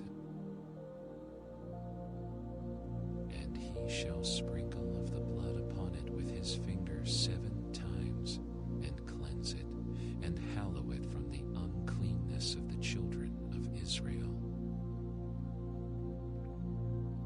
And when he hath made an end of reconciling the holy place, and the tabernacle of the congregation, and the altar, he shall bring the live goat. And Aaron shall lay both his hands upon the head of the live goat, and confess over him all the iniquities of the children of Israel, and all their transgressions in all their sins, putting them upon the head of the goat, and shall send him away by the hand of a fit man into the wilderness. And the goat shall bear upon him all their iniquities unto a land not inhabited, and he shall let go the goat in the wilderness. And Aaron shall come into the tabernacle of the congregation, and shall put off the linen garments which he put on when he went into the holy place, and shall leave them there. And he shall wash his flesh with water in the holy place, and put on his garments, and come forth, and offer his burnt offering, and the burnt offering of the people, and make an atonement for himself and for the people. And the fat of the sin offering shall he burn upon the altar. And he that let go the goat for the scapegoat shall wash his clothes, and bathe his flesh in water, and afterward come into the camp. And the bullock for the sin offering, and the goat for the sin offering, whose blood was brought in to make atonement in the holy place, shall one carry forth without the camp, and they shall burn in the fire their skins, and their flesh, and their dung. And he that burneth them shall wash his clothes, and bathe his flesh in water, and afterward he shall come into the camp. And this shall be a statute forever unto you, that in the 7th month, on the 10th day of the month, ye shall afflict your souls, and do no work at all, whether it be one of your own country, or a stranger that sojourneth among you. For on that day shall the priest make an atonement for you, to cleanse you, that ye may be clean from all your sins before the Lord. It shall be a Sabbath of rest unto you, and ye shall afflict your souls by a statute forever. And the priest whom he shall anoint, and whom he shall consecrate to minister in the priest's office in his father's stead, shall make the atonement, and shall put on the linen clothes, even the holy garments. And he shall make an atonement for the holy sanctuary, and he shall make an atonement for the tabernacle of the congregation, and for the altar, and he shall make an atonement for the priests, and for all the people of the congregation. And this shall be an everlasting statute unto you, to make an atonement for the children of Israel for all their sins once a year. And he did as the Lord commanded Moses. And the Lord spake unto Moses, saying, Speak unto Aaron and unto his sons, and unto all the children of Israel, and say unto them, This is the thing which the Lord hath commanded, saying, What man soever there be of the house of Israel that killeth an ox, or lamb, or goat in the camp, or that killeth it out of the camp, and bringeth it not unto the door of the tabernacle of the congregation, to offer an offering unto the Lord before the tabernacle of the Lord, blood shall be imputed unto that man. He hath shed blood, and that man shall be cut off from among his people, to the end that the children of Israel may bring their sacrifices, which they offer in the open field, even that they may bring them unto the Lord, unto the door of the tabernacle of the congregation, unto the priest, and offer them for peace offerings unto the Lord. And the priest shall shalt sprinkle the blood upon the altar of the Lord at the door of the tabernacle of the congregation, and burn the fat for a sweet savor unto the Lord.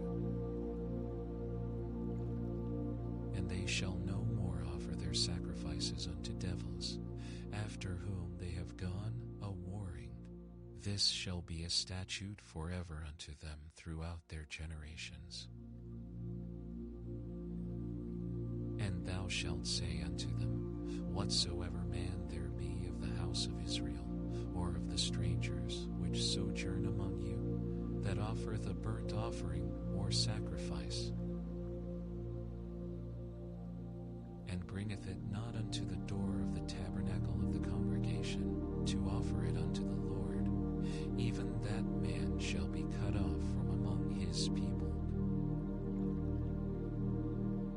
And whatsoever man there be of the house of Israel, or of the strangers that sojourn among you, that eateth any manner of blood, I will even set my face against that soul that eateth blood, and will cut him off from among his people. For the life of the flesh is in the blood, and I have given it to you upon the altar to make an atonement for your souls. For it is the blood that maketh an atonement for the soul. Therefore I said unto the children of Israel, No soul of you shall eat blood, neither shall any stranger that sojourneth among you eat blood. And whatsoever man there be of the children of Israel, or of the strangers that sojourn among you, which hunteth and catcheth any beast or fowl that may be eaten, he shall even pour out the blood thereof, and cover it with dust. For it is the life of all flesh, the blood of it is for the life thereof. Therefore I said unto the children of Israel, Ye shall eat the blood of no manner of flesh, for the life of all flesh is the blood thereof.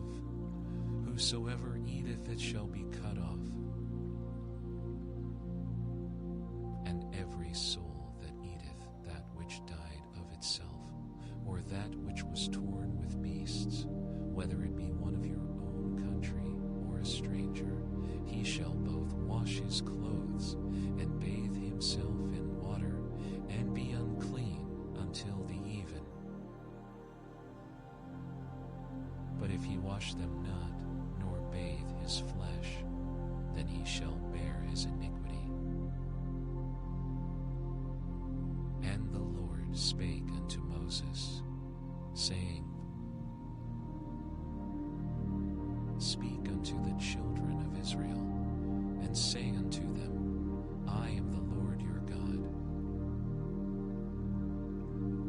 After the doings of the land of Egypt, wherein ye dwelt, shall ye not do, and after the doings of the land of Canaan, whither I bring you, shall ye not do, neither shall ye walk in their ordinances.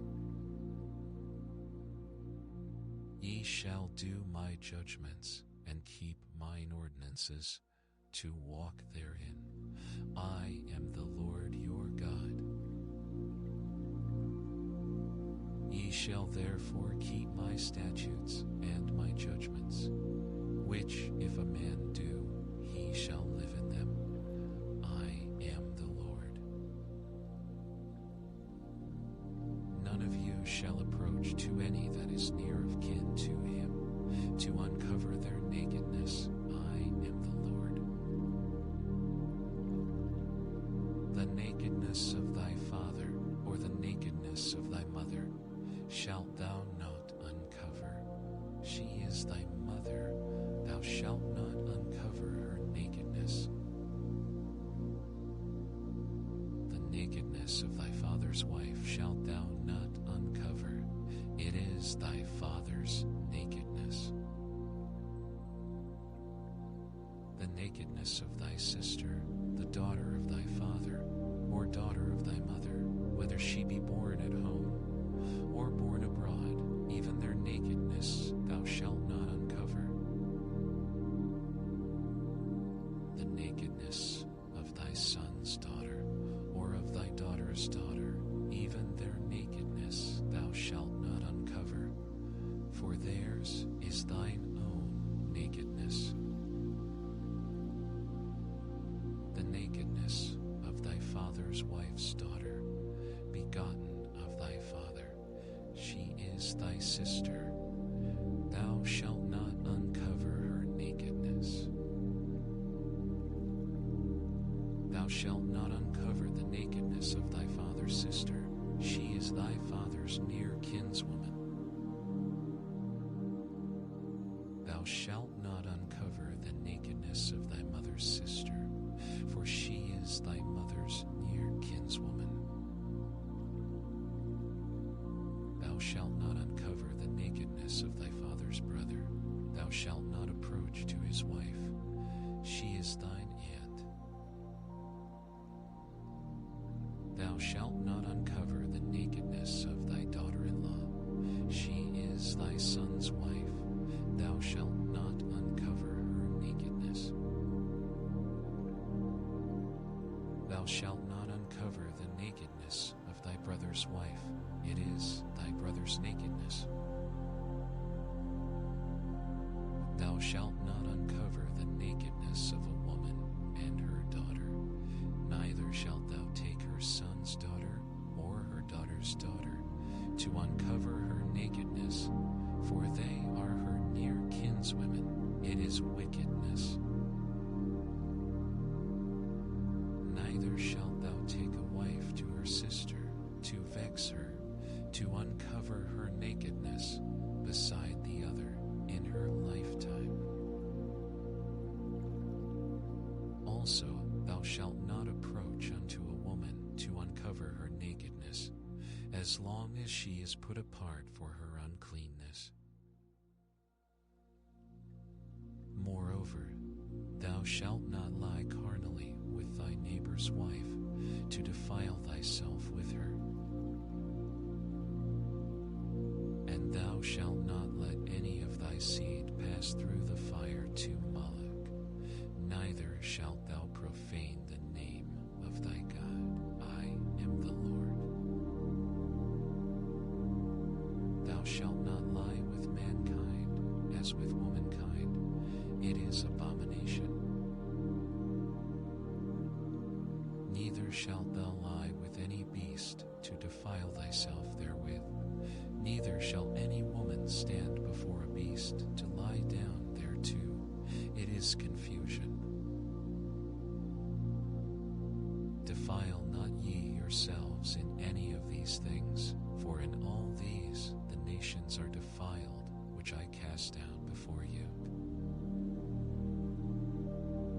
And the land is defiled, therefore I do visit the iniquity thereof upon it, and the land itself vomiteth out her inhabitants. Ye shall therefore keep my statutes and my judgments, and shall not commit any of these abominations, neither any of your own nation, nor any stranger that sojourneth among you. For all these abominations have the men of the land done, which were before you, and the land is defiled,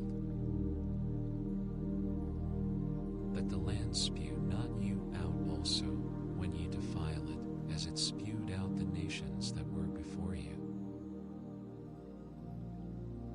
For whosoever shall commit any of these abominations, even the souls that commit them shall be cut off from among their people. Therefore shall ye keep mine ordinance, that ye commit not any one of these abominable customs, which were committed before you, and that ye defile not yourselves therein. I am the Lord your God. And the Lord spake unto Moses, saying, Speak unto all the congregation of the children of Israel, and say unto them, Ye shall be holy, for I, the Lord your God, am holy.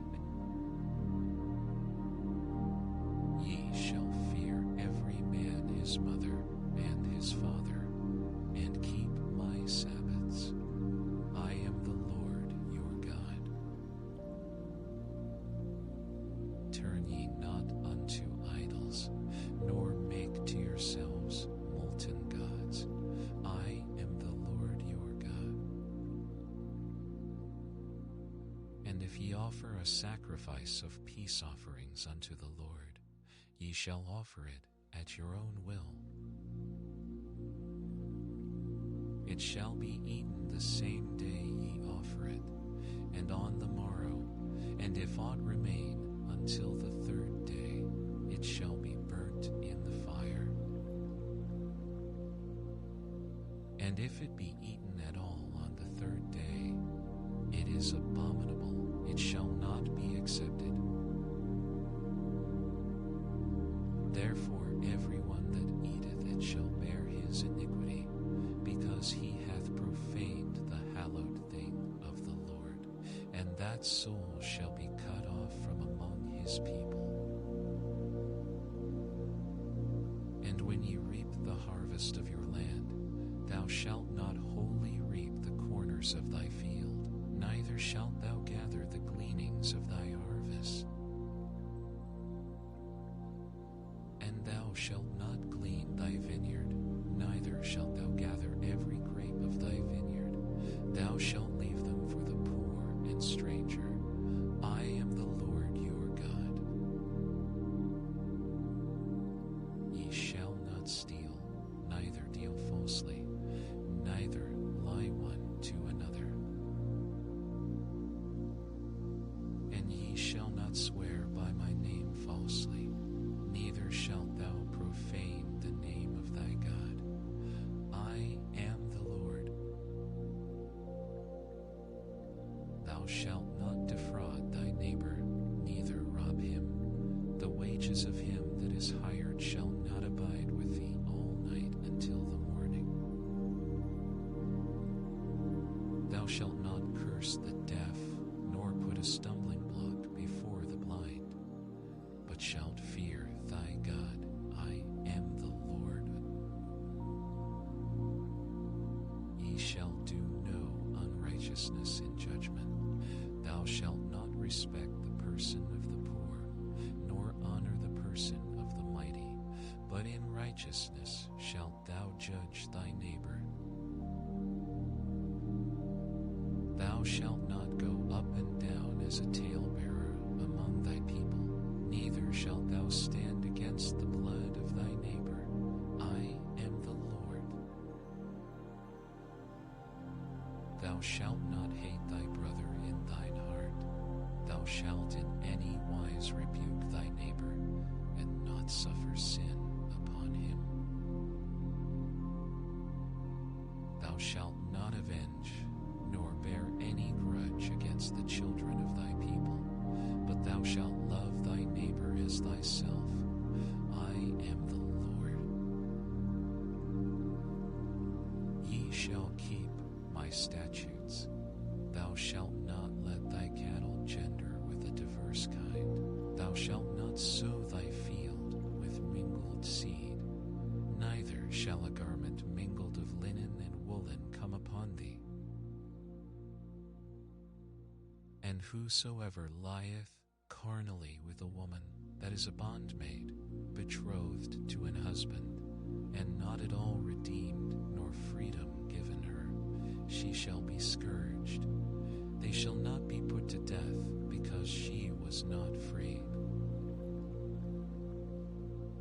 And he shall bring his trespass offering unto the Lord, unto the door of the tabernacle of the congregation, even a ram for a trespass offering. And the priest shall make an atonement for him with the ram of the trespass offering before the Lord for his sin which he hath done, and the sin which he hath done shall be forgiven him.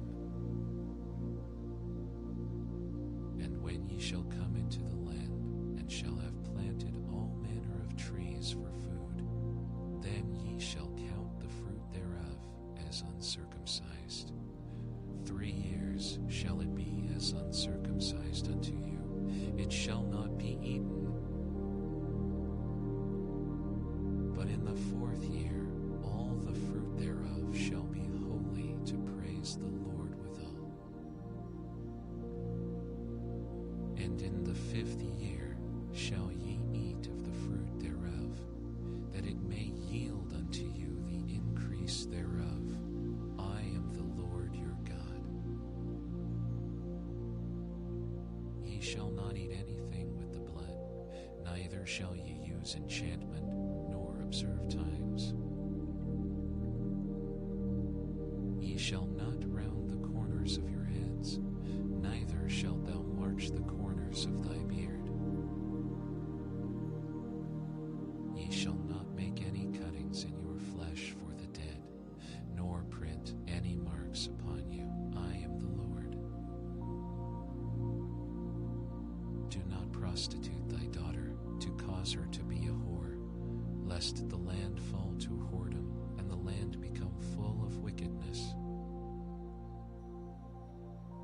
Ye shall keep my Sabbaths, and reverence my sanctuary. I am the Lord.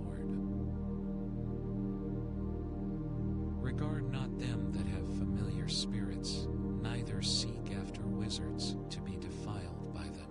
I am the Lord your God. Thou shalt rise up before the hoary head, and honor the face of the old man, and fear thy God. I am the Lord. And if a stranger sojourn with thee in your land, ye shall not vex him. But the stranger that dwelleth with you shall be unto you as one born among you, and thou shalt love him as thyself. For ye were strangers in the land of Egypt. I am the Lord your God. Ye shall do no unrighteousness in judgment, in metayard, in weight, or in measure. Just balances, just weights, a just ephah, and a just hin shall ye have. I am the Lord your God, which brought you out of the land of Egypt. Therefore shall ye observe all my statutes and all my judgments, and do them. I am the Lord. And the Lord spake unto Moses, saying, Again, thou shalt say to the children of Israel, whosoever he be of the children of Israel, or of the strangers that sojourn in Israel, that giveth any of his seed unto Moloch, he shall surely be put to death. The people of the land shall stone him with stones. And I will set my face against that man, and will cut him off from among his people, because he hath given of his seed unto Moloch, to defile my sanctuary, and to profane my holy name. And if the people of the land do any ways hide their eyes from the man, when he giveth of his seed unto Moloch, and kill him not, then I will set my face against that man, and against his family, and will cut him off, and all that go a-whoring after him, to commit whoredom with Moloch, from among their people. And the soul that turneth after such as have familiar spirits, and after wizards, to go a-whoring after them, I will even set my face against that soul, and will cut him off from among his people. Sanctify yourselves, therefore, and be ye holy, for I am the Lord your God. And ye shall keep my statutes, and do them. I am the Lord, which sanctify you. For everyone that curseth his father or his mother shall be surely put to death. He hath cursed his father or his mother, his blood shall be upon him. And the man that committeth adultery with another man's wife, even he that committeth adultery with his neighbor's wife, the adulterer and the adulteress shall surely be put to death. And the man that lieth with his father's wife hath uncovered his father's nakedness. Both of them shall surely be put to death. Their blood shall be upon them. And if a man lie with his daughter-in-law, both of them shall surely be put to death. They have wrought confusion, their blood shall be upon them. If a man also lie with mankind, as he lieth with a woman, both of them have committed an abomination. They shall surely be put to death, their blood shall be upon them. And if a man take a wife and her mother, it is wickedness, they shall be burnt with fire, both he and they, that there be no wickedness among you. And if a man lie with a beast, he shall surely be put to death, and ye shall slay the beast. And if a woman approach unto any beast, and lie down thereto, thou shalt kill the woman, and the beast, they shall surely be put to death, their blood shall be upon them. And if a man shall take his sister, his father's daughter, or his mother's daughter, and see her nakedness, and she see his nakedness, it is a wicked thing, and they shall be cut off in the sight of their people. And if a man shall lie with a woman having her sickness, and shall uncover her nakedness, he hath discovered her fountain, and she hath uncovered the fountain of her blood, and both of them shall be cut off from among their people. And thou shalt not uncover the nakedness of thy mother's sister, nor of thy father's sister, for he uncovereth his near kin, they shall bear their iniquity. And if a man shall lie with his uncle's wife, he hath uncovered his uncle's nakedness, they shall bear their sin, they shall die childless. And if a man shall take his brother's wife, it is an unclean thing, he hath uncovered his brother's nakedness, they shall be childless. Ye shall therefore keep all my statutes and all my judgments, and do them, that the land whither I bring you to dwell therein, and ye shall not walk in the manners of the nation which I cast out before you, for they committed all these things, and therefore I abhorred them. But I have said unto you, ye shall inherit their land, and I will give it unto you to possess it, a land that floweth with milk and honey. I am the Lord your God, which have separated you from other people. Ye shall therefore put difference between clean beasts and unclean, and between unclean fowls and clean. And ye shall not make your souls abominable by beast, or by any manner of living thing that creepeth on the ground, which I have separated from you as unclean. And ye shall be holy unto me, for I, the Lord, am holy, and have severed you from other people, that ye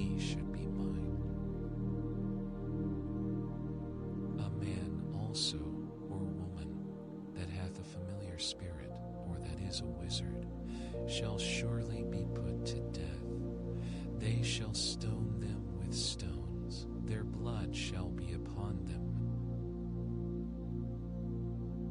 And the Lord said unto Moses, Speak unto the priests, the sons of Aaron, and say unto them, There shall none be defiled for the dead among his people.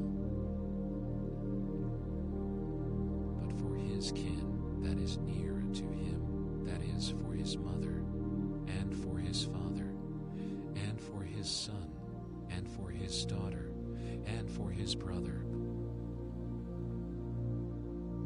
and for his sister, a virgin, that is nigh unto him, which hath had no husband, for her may he be defiled. But he shall not defile himself, being a chief man among his people, to profane himself. They shall not make baldness upon their head, neither shall they shave off the corner of their beard, nor make any cuttings in their flesh. They shall be holy unto their God, and not profane the name of their God. For the offerings of the Lord made by fire, and the bread of their God, they do offer, therefore they shall be holy. They shall not take a wife that is a whore or profane, neither shall they take a woman put away from her husband, for he is holy unto his God. Thou shalt sanctify him therefore, for he offereth the bread of thy God. He shall be holy unto thee, for I, the Lord, which sanctify you, am holy. And the daughter of any priest, if she profane herself by playing the whore, she profaneth her father, she shall be burnt with fire. And he that is the high priest among his brethren, upon whose head the anointing oil was poured, and that is consecrated to put on the garments, shall not uncover his head, nor rend his clothes. Neither shall he go into any dead body, nor defile himself for his father, or for his mother. Neither shall he go out of the sanctuary, nor profane the sanctuary of his God, for the crown of the anointing oil of his God is upon him. I am the Lord. And he shall take a wife in her virginity,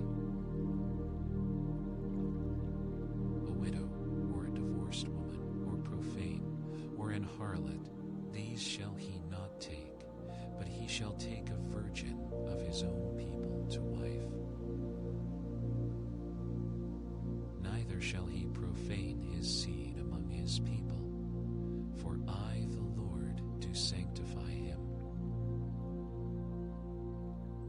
And the Lord spake unto Moses, saying, Speak unto Aaron, saying, Whosoever he be of thy seed in their generations that hath any blemish, let him not approach to offer the bread of his God. For whatsoever man he be that hath a blemish, he shall not approach, a blind man, or a lame, or he that hath a flat nose, or anything superfluous, or a man that is broken-footed, or broken-handed, or crook-backed, or a dwarf, or that hath a blemish in his eye, or be scurvy, or scabbed, or hath his stones broken. No man that hath a blemish of the seed of Aaron the priest shall come nigh to offer the offerings of the Lord made by fire. He hath a blemish, he shall not come nigh to offer the bread of his God.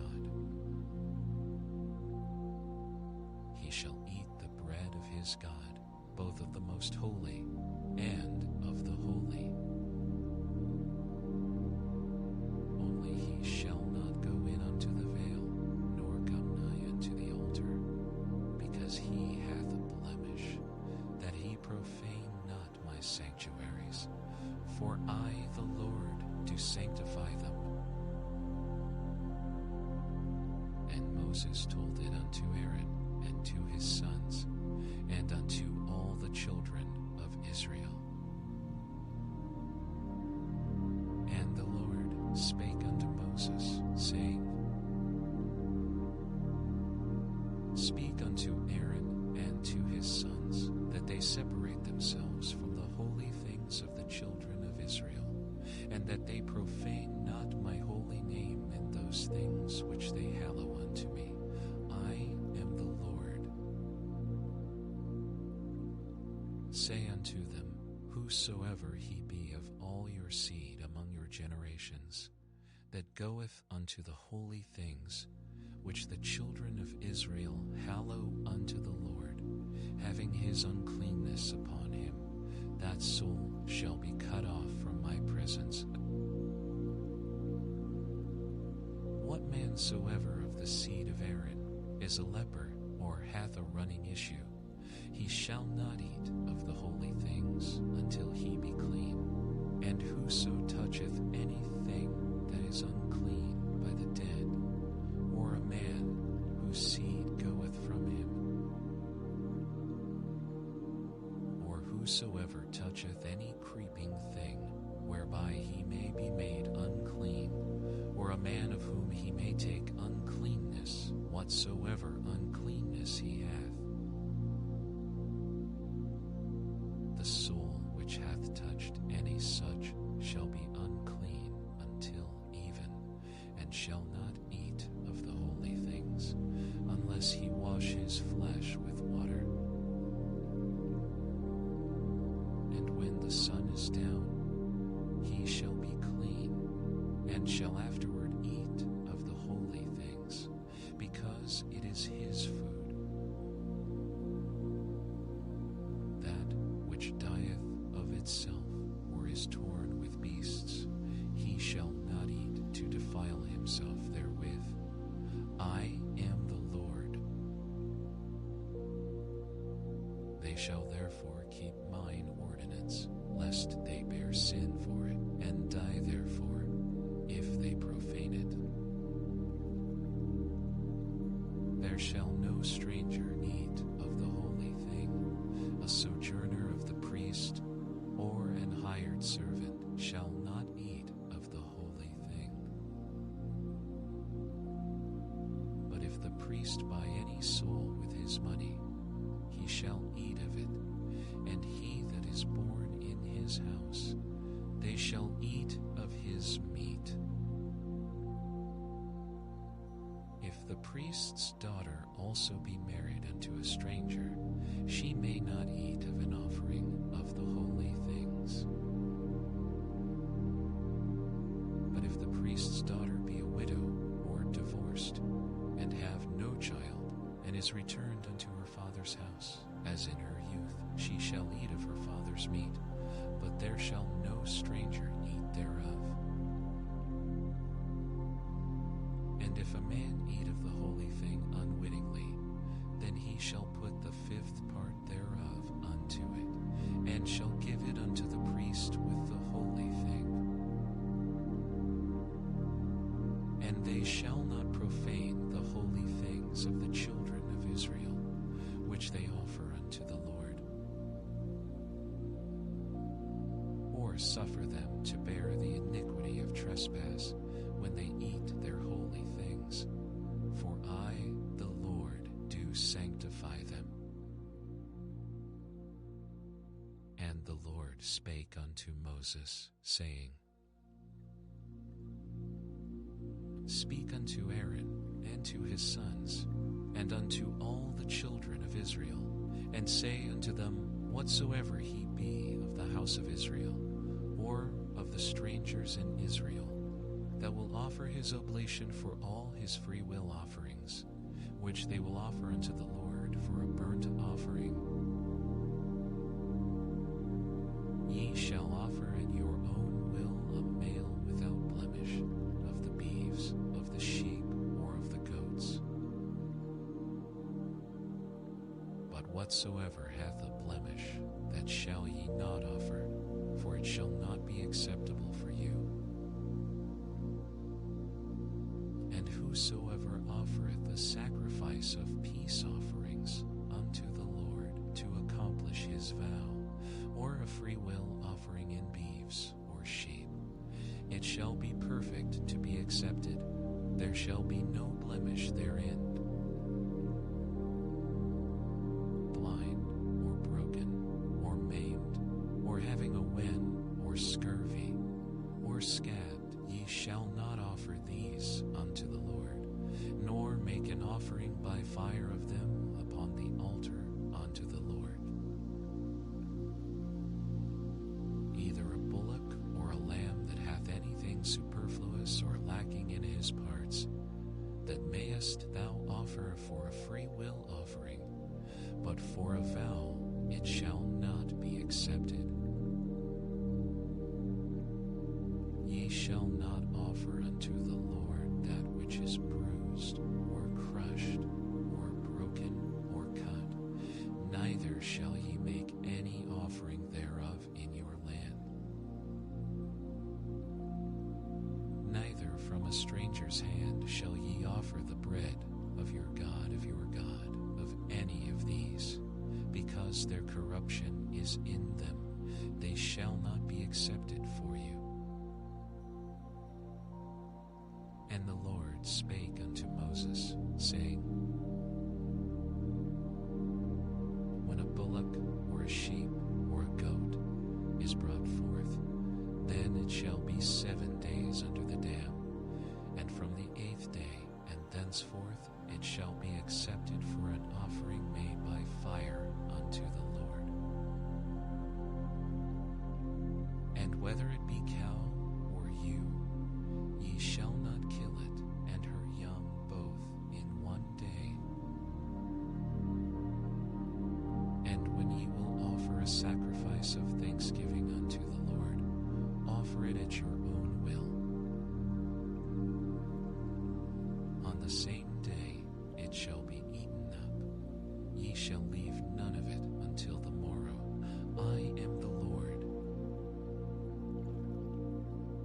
Therefore shall ye keep my commandments and do them. I am the Lord. Neither shall ye profane my holy name, but I will be hallowed among the children of Israel. I am the Lord which hallow you, that brought you out of the land of Egypt to be your God. I am the Lord. And the Lord spake unto Moses, saying, Speak unto the children of Israel, and say unto them, concerning the feasts of the Lord, which ye shall proclaim to be holy convocations, even these are my feasts. 6 days shall work be done, but the 7th day is the Sabbath of rest and holy convocation. Ye shall do no work therein. It is the Sabbath of the Lord in all your dwellings. These are the feasts of the Lord, even holy convocations, which ye shall proclaim in their seasons. In the 14th day of the first month, at even, is the Lord's Passover. And on the 15th day of the same month is the feast of unleavened bread unto the Lord. 7 days ye must eat unleavened bread. In the first day ye shall have an holy convocation. Ye shall do no servile work therein. But ye shall offer an offering made by fire unto the Lord 7 days. In the 7th day is an holy convocation. Ye shall do no servile work therein. And the Lord spake unto Moses, saying, Speak unto the children of Israel, and say unto them, When ye be come into the land which I give unto you, and shall reap the harvest thereof, then ye shall bring a sheaf of the first fruits of your harvest unto the priest, and he shall wave the sheaf before the Lord to be accepted for you. On the morrow after the Sabbath, the priest shall wave it. And ye shall offer that day when ye wave the sheaf an lamb without blemish of the first year for a burnt offering unto the Lord. And the meat offering thereof shall be 2/10 deals of fine flour mingled with oil, an offering made by fire unto the Lord for a sweet savor. And the drink offering thereof shall be of wine, the 4th part of an hin. And ye shall eat neither bread, nor parched corn, nor green ears, until the selfsame day that ye have brought an offering unto your God. It shall be a statute forever throughout your generations in all your dwellings. And ye shall count unto you from the morrow after the Sabbath, from the day that ye brought the sheaf of the wave offering, 7 Sabbaths shall be complete. Even unto the morrow after the 7th Sabbath shall ye number 50 days. And ye shall offer a new meat offering unto the Lord. Ye shall bring out of your habitations 2 wave loaves of 2/10 deals. They shall be of fine flour. They shall be baken with leaven. They are the first fruits unto the Lord. And ye shall offer with the bread 7 lambs without blemish of the first year, and 1 young bullock, and 2 rams. They shall be for a burnt offering unto the Lord, with their meat offering and their drink offerings, even an offering made by fire of sweet savor unto the Lord. Then ye shall sacrifice 1 kid of the goats for a sin offering, and 2 lambs of the first year for a sacrifice of peace offerings. And the priest shall wave them with the bread of the first fruits for a wave offering before the Lord with the 2 lambs. They shall be holy to the Lord for the priest. And ye shall proclaim on the selfsame day, that it may be an holy convocation unto you. Ye shall do no servile work therein. It shall be a statute forever in all your dwellings throughout your generations. And when ye reap the harvest of your land, thou shalt not make clean riddance of the corners of thy field when thou reapest, neither shalt thou gather any gleaning of thy harvest. Thou shalt leave them unto the poor and to the stranger. I am the Lord your God. And the Lord spake unto Moses, saying, Speak unto the children of Israel, saying, In the 7th month, and the 1st day of the month, shall ye have a Sabbath, a memorial of blowing of trumpets, an holy convocation. Ye shall do no servile work therein, but ye shall offer an offering made by fire unto the Lord. And the Lord spake unto Moses, saying, Also on the 10th day of this 7th month there shall be a day of atonement. It shall be an holy convocation unto you, and ye shall afflict your souls. and offer an offering made by fire unto the Lord. And ye shall do no work in that same day, for it is a day of atonement, to make an atonement for you before the Lord your God. For whatsoever soul it be that shall not be afflicted in that same day, he shall be cut off from among his people. And whatsoever soul it be that doeth any work in that same day, the same soul will I destroy from among his people. Ye shall do no manner of work. It shall be a statute forever throughout your generations in all your dwellings. It shall be unto you a Sabbath of rest, and ye shall afflict your souls in the 9th day of the month at even. From even unto even shall ye celebrate your Sabbath. And the Lord spake unto Moses, saying,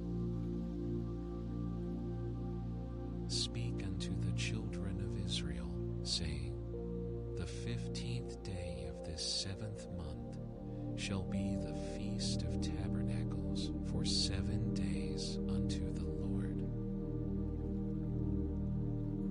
On the first day shall be an holy convocation.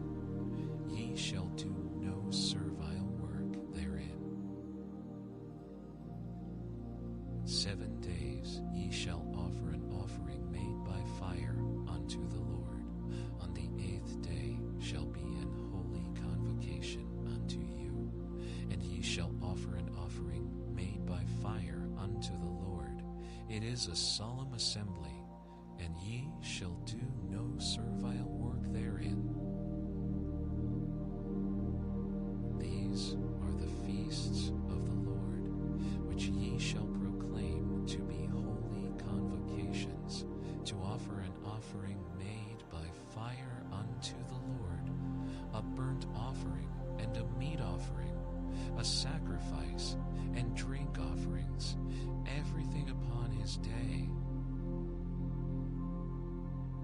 Beside the Sabbaths of the Lord, and beside your gifts, and beside all your vows, and beside all your freewill offerings, which ye give unto the Lord.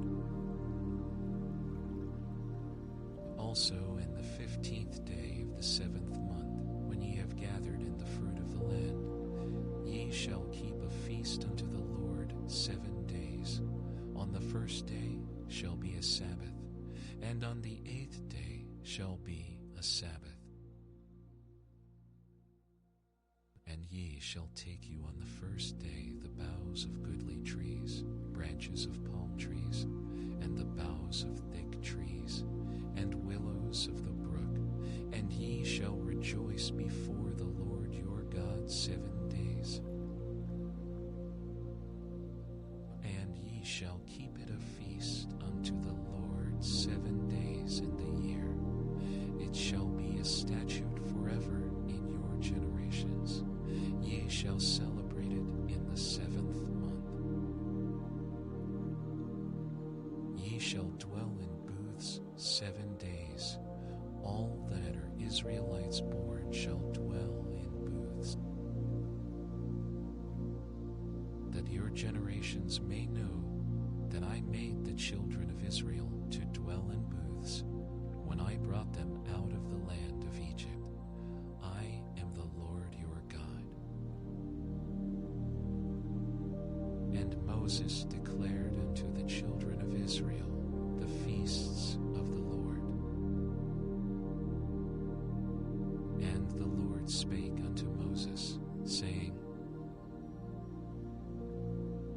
Command the children of Israel that they bring unto thee pure oil olive beaten for the light, to cause the lamps to burn continually. Without the veil of the testimony, in the tabernacle of the congregation, shall Aaron order it from the evening unto the morning before the Lord continually.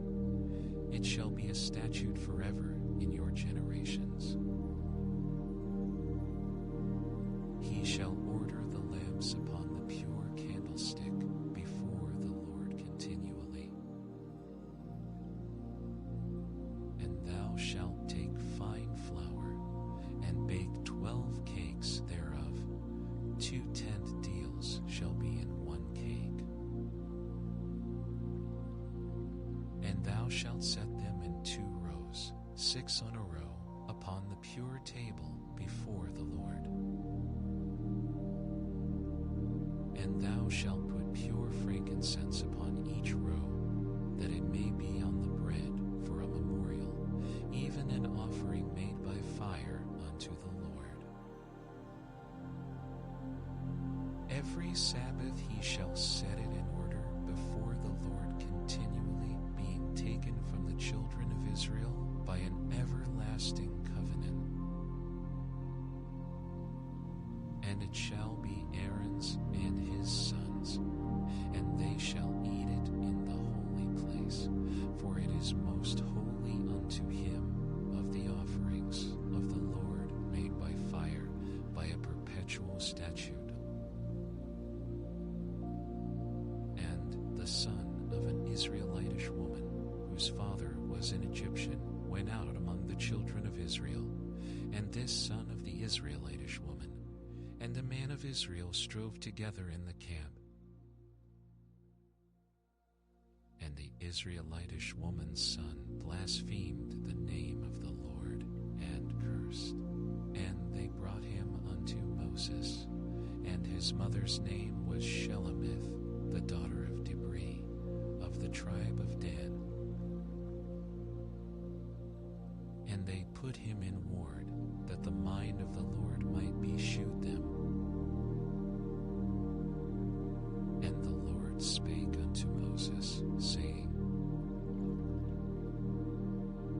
Bring forth him that hath cursed without the camp, and let all that heard him lay their hands upon his head, and let all the congregation stone him. And thou shalt speak unto the children of Israel, saying, Whosoever curseth his God shall bear his sin. And he that blasphemeth the name of the Lord, he shall surely be put to death, and all the congregation shall certainly stone him, as well the stranger as he that is born in the land, when he blasphemeth the name of the Lord, shall be put to death. And he that killeth any man shall surely be put to death. And he that killeth a beast shall make it good, beast for beast. And if a man cause a blemish in his neighbor, as he hath done, so shall it be done to him. Breach for breach, eye for eye, tooth for tooth. As he hath caused a blemish in a man, so shall it be done to him again. And he that killeth a beast, he shall restore it, and he that killeth a man, he shall be put to death.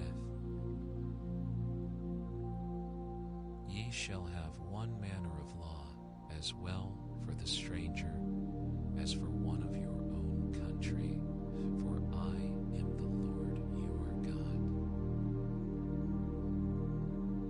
And Moses spake to the children of Israel, that they should bring forth him that had cursed out of the camp, and stone him with stones.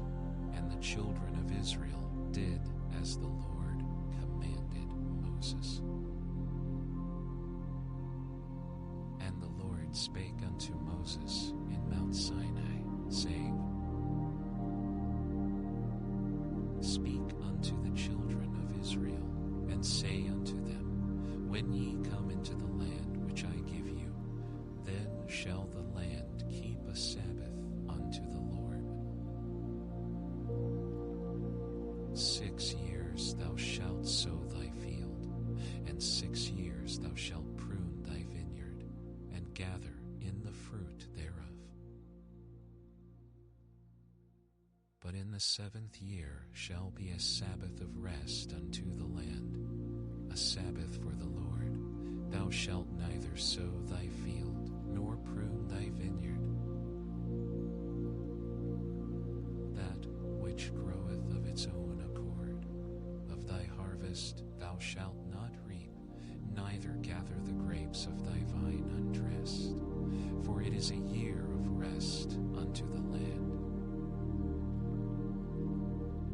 And the Sabbath of the land shall be meat for you, for thee, and for thy servant, and for thy maid, and for thy hired servant, and for thy stranger that sojourneth with thee, and for thy cattle, and for the beasts that are in thy land, shall all the increase thereof be meat.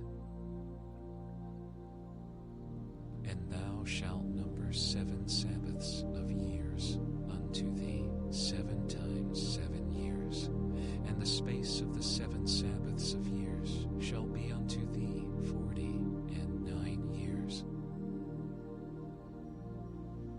Then shalt thou cause the trumpet of the Jubilee to sound on the 10th day of the 7th month. In the day of atonement shall ye make the trumpet sound throughout all your land. And ye shall hallow the 50th year, and proclaim liberty throughout all the land unto all the inhabitants thereof. It shall be a jubilee unto you, and ye shall return every man unto his possession, and ye shall return every man unto his family. A jubile shall that 50th year be unto you. Ye shall not sow, neither reap that which groweth of itself in it, nor gather the grapes in it of thy vine undressed. For it is the Jubilee, it shall be holy unto you. Ye shall eat the increase thereof out of the field. In the year of this Jubilee ye shall return every man unto his possession. And if thou sell aught unto thy neighbor, or buyest aught of thy neighbor's hand, ye shall not oppress one another. According to the number of years after the Jubilee, thou shalt buy of thy neighbor, and according unto the number of years of the fruits he shall sell unto thee. According to the multitude of years thou shalt increase the price thereof, and according to the fewness of years thou shalt diminish the price of it. For according to the number of the years of the fruits doth he sell unto the end. Ye shall not therefore oppress one another, but thou shalt fear thy God, for I am the Lord your God. Wherefore ye shall do my statutes, and keep my judgments, and do them, and ye shall dwell in the land in safety. And the land shall yield her fruit, and ye shall eat your fill, and dwell therein in safety. And if ye shall say, what shall we eat the 7th year? Behold, we shall not sow, nor gather in our increase.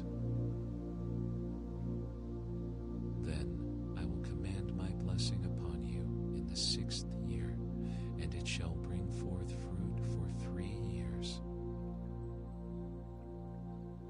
And ye shall sow the 8th year, and eat yet of old fruit until the 9th year, until her fruits come in, ye shall eat of the old store. The land shall not be sold forever, for the land is mine, for ye are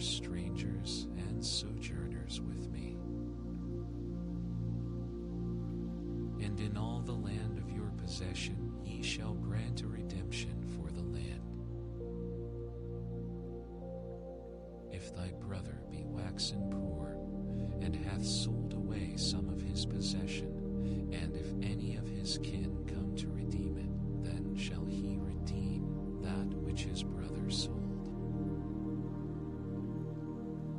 And if the man have none to redeem it, and himself be able to redeem it, then let him count the years of the sale thereof, and restore the overplus unto the man to whom he sold it, that he may return unto his possession. But if he be not able to restore it to him, then that which is sold shall remain in the hand of him that hath bought it until the year of Jubile, and in the Jubilee it shall go out, and he shall return unto his possession. And if a man sell a dwelling house in a walled city, then he may redeem it within a whole year after it is sold. Within a full year may he redeem it. And if it be not redeemed within the space of a full year, then the house that is in the walled city shall be established forever to him that bought it throughout his generations. It shall not go out in the Jubilee. But the houses of the villages which have no wall round about them shall be counted as the fields of the country. They may be redeemed, and they shall go out in the Jubilee. Notwithstanding the cities of the Levites and the houses of the cities of their possession, may the Levites redeem at any time.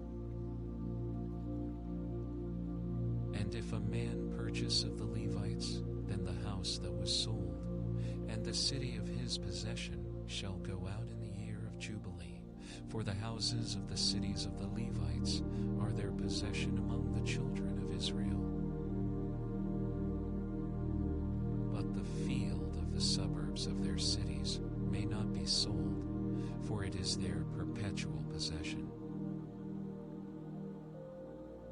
And if thy brother be waxen poor, and fallen in decay with thee, then thou shalt relieve him. Yea, though he be a stranger or a sojourner, that he may live with thee.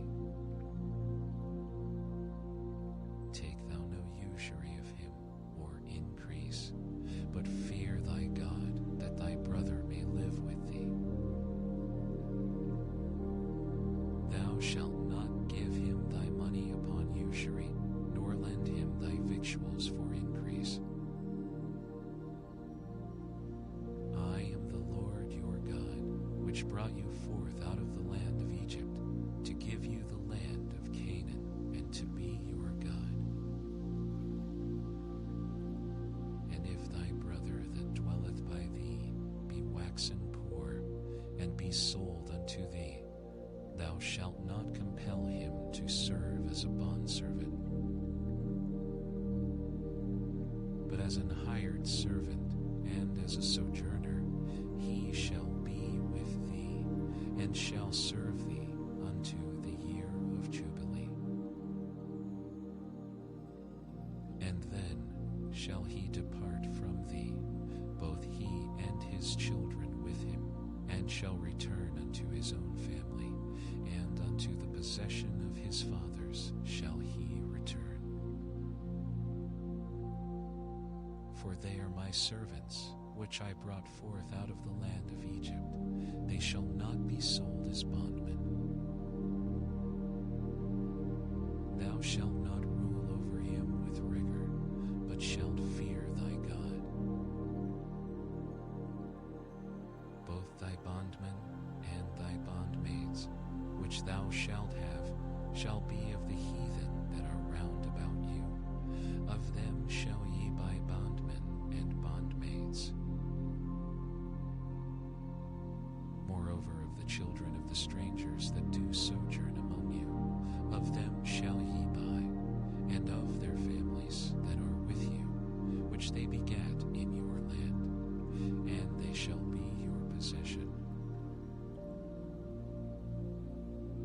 shall take them as an inheritance for your children after you, to inherit them for a possession. They shall be your bondmen forever, but over your brethren, the children of Israel, ye shall not rule one over another with rigor. And if a sojourner or stranger wax rich by thee, and thy brother that dwelleth by him wax poor, and sell himself unto the stranger or sojourner by thee, or to the stock of the stranger's family, after that he is sold, he may be redeemed again. One of his brethren may redeem him. Either his uncle or his uncle's son may redeem him, or any that is nigh of kin unto him of his family may redeem him, or, if he be able, he may redeem himself. And he shall reckon with him that bought him from the year that he was sold to him unto the year of Jubilee, and the price of his sale shall be according unto the number of years, according to the time of an hired servant shall it be with him. If there be yet many years behind, according unto them, he shall give again the price of his redemption out of the money that he was bought for. And if there remain but few years unto the year of Jubilee, then he shall count with him, and according unto his years shall he give him again the price of his redemption. And as a yearly hired servant shall he be with him, and the other shall not rule with rigor over him in thy sight. And if he be not redeemed in these years, then he shall go out in the year of Jubilee, both he and his children with him. For unto me the children of Israel are servants. They are my servants, whom I brought forth out of the land of Egypt. I am the Lord your God. Ye shall make you no idols, nor graven image, neither rear you up a standing image, neither shall ye set up any image of stone in your land, to bow down unto it, for I am the Lord your God. Ye shall keep my Sabbaths, and reverence my sanctuary. I am the Lord. If ye walk in my statutes, and keep my commandments, and do them, then I will give you rain in due season, and the land shall yield her increase, and the trees of the field shall yield their fruit. And your threshing shall reach unto the vintage, and the vintage shall reach unto the sowing time. And ye shall eat your bread to the full, and dwell in your land safely. And I will give peace in the land, and ye shall lie down, and none shall make you afraid. And I will rid evil beasts out of the land, neither shall the sword go through your land. And ye shall chase your enemies, and they shall fall before you by the sword. And 5 of you shall chase 100, and 100 of you shall put 10,000 to flight, and your enemies shall fall before you by the sword. For I will have respect unto you, and make you fruitful, and multiply you, and establish my covenant with you. And ye shall eat old store, and bring forth the old because of the new. And I will set my tabernacle among you, and my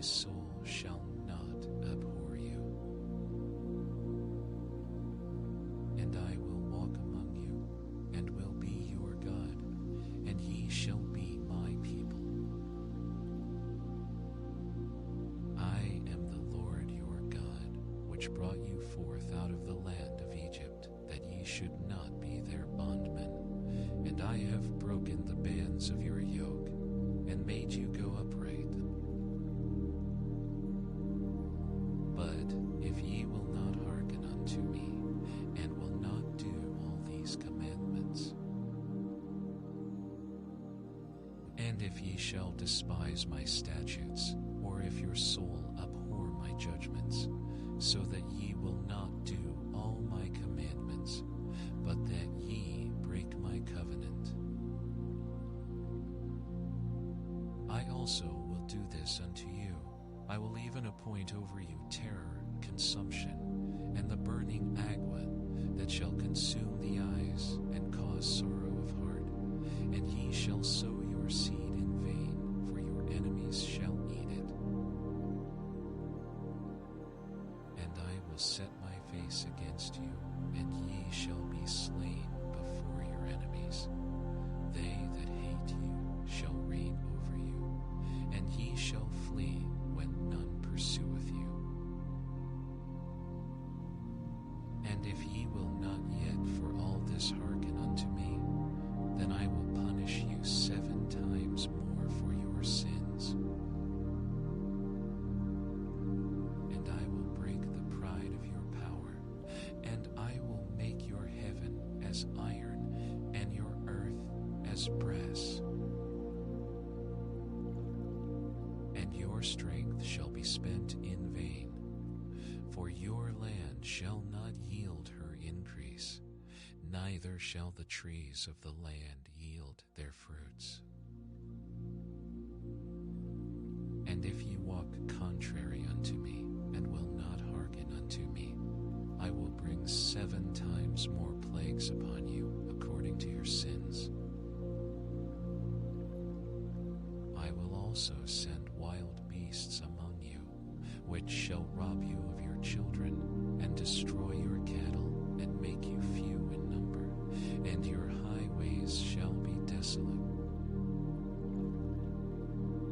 And if ye will not be reformed by me by these things, but will walk contrary unto me, then will I also walk contrary unto you, and will punish you yet 7 times for your sins. And I will bring a sword upon you, that shall avenge the quarrel of my covenant. And when ye are gathered together within your cities, I will send the pestilence among you, and ye shall be delivered into the hand of the enemy.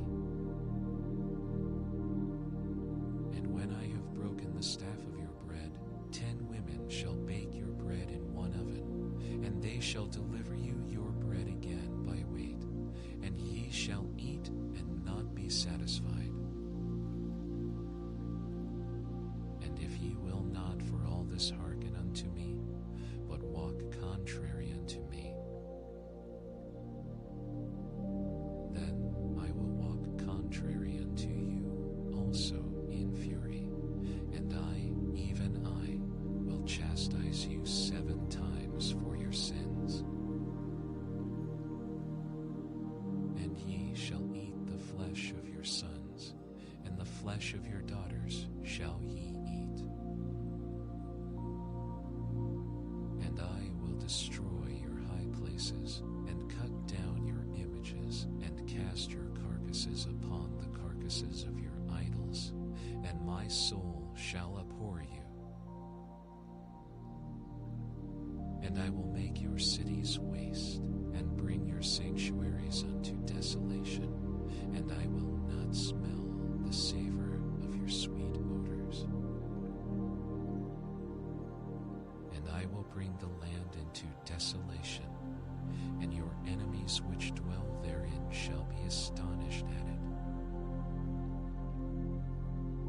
And I will scatter you among the heathen, and will draw out a sword after you, and your land shall be desolate, and your cities waste. Then shall the land enjoy her Sabbaths, as long as it lieth desolate, and ye be in your enemy's land. Even then shall the land rest, and enjoy her Sabbaths.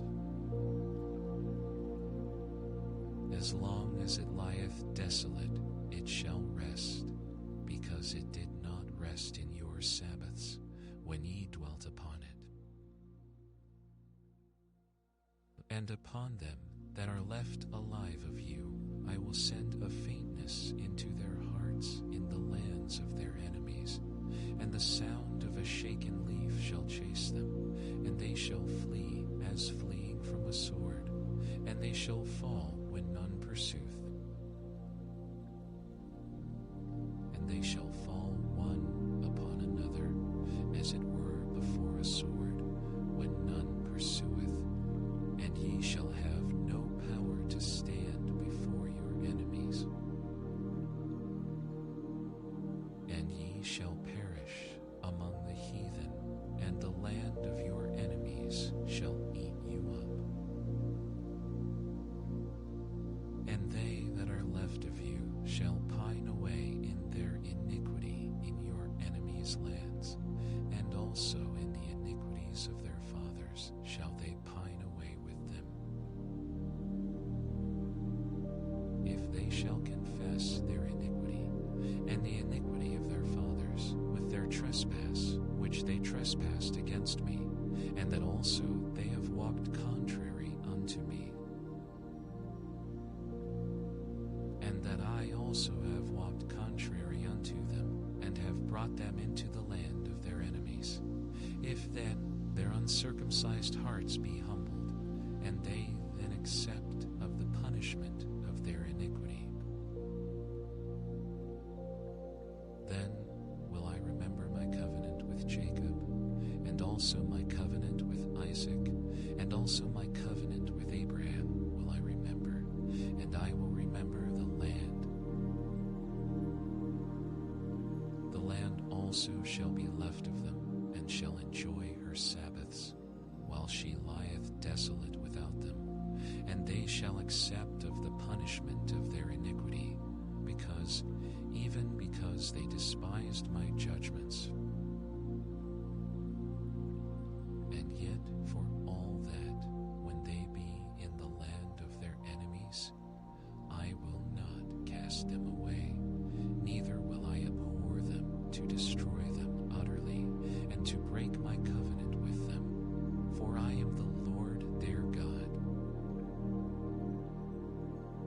But I will, for their sakes, remember the covenant of their ancestors, whom I brought forth out of the land of Egypt in the sight of the heathen, that I might be their God. I am the Lord.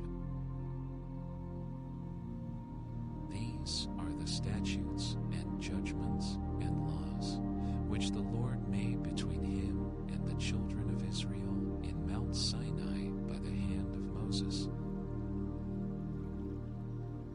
And the Lord spake unto Moses, saying, Speak unto the children of Israel, and say unto them, When a man shall make a singular vow, the persons shall be for the Lord by thy estimation. And thy estimation shall be of the male from 20 years old, even unto 60 years old. Even thy estimation shall be 50 shekels of silver, after the shekel of the sanctuary. And if it be a female, then thy estimation shall be 30 shekels. And if it be from 5 years old, even unto 20 years old, then thy estimation shall be of the male 20 shekels, and for the female 10 shekels. And if it be from a month old even unto 5 years old, then thy estimation shall be of the male 5 shekels of silver, and for the female thy estimation shall be 3 shekels of silver. And if it be from 60 years old and above, if it be a male, then thy estimation shall be 15 shekels, and for the female 10 shekels.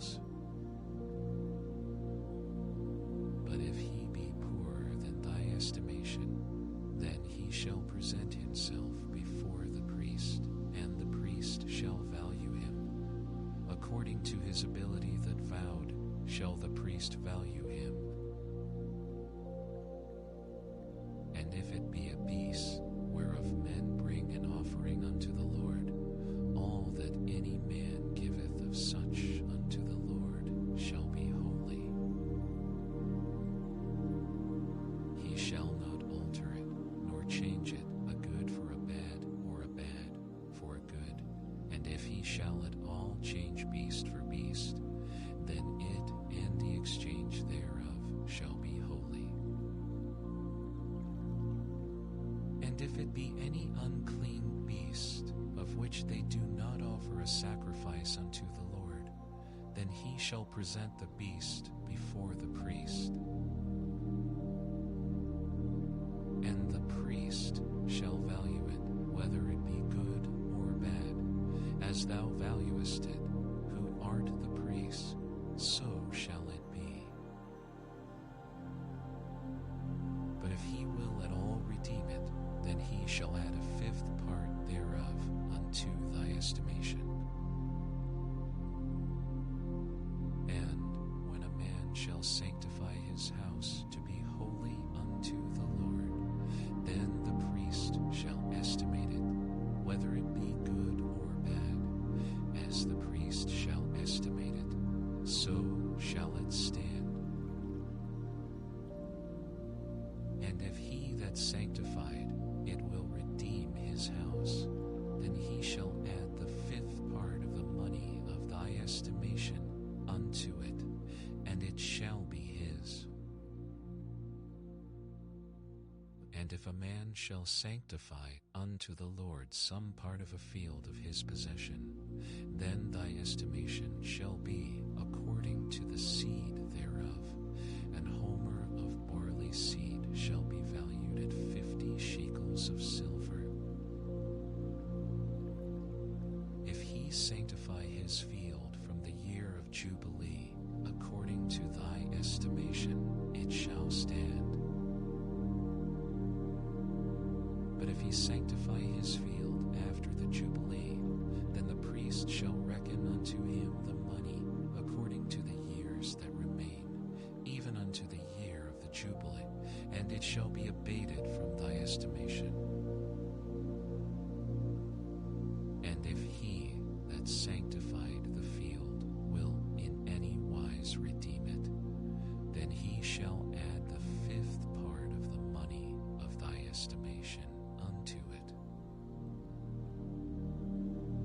And if he will not redeem the field, or if he have sold the field to another man, it shall not be redeemed any more. But the field, when it goeth out in the Jubilee, shall be holy unto the Lord as a field devoted. The possession thereof shall be the priest's. And if a man sanctify unto the Lord a field which he hath bought, which is not of the fields of his possession, then the priest shall reckon unto him the worth of thy estimation, even unto the year of the Jubilee, and he shall give thine estimation in that day as a holy thing unto the Lord. In the year of the Jubilee, the field shall return unto him of whom it was bought, even to him to whom the possession of the land did belong. And all thy estimations shall be according to the shekel of the sanctuary. 20 gerahs shall be the shekel. Only the firstling of the beasts, which should be the Lord's firstling, no man shall sanctify it, whether it be ox or sheep. It is the Lord's. And if it be of an unclean beast, then he shall redeem it according to thine estimation, and shall add a fifth part of it thereto. Or if it be not redeemed, then it shall be sold according to thy estimation,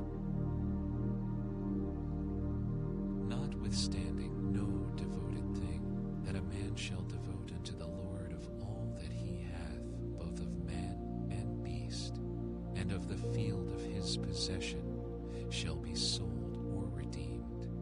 Every devoted thing is most holy unto the Lord. None devoted, which shall be devoted of men, shall be redeemed, but shall surely be put to death.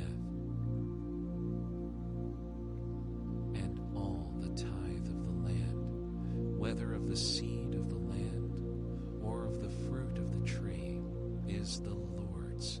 It is holy unto the Lord. And if a man will at all redeem aught of his tithes, he shall add thereto the fifth part thereof. And concerning the tithe of the herd or of the flock, even of whatsoever passeth under the rod, the tenth shall be holy unto the Lord. He shall not search whether it be good or bad, neither shall he change it.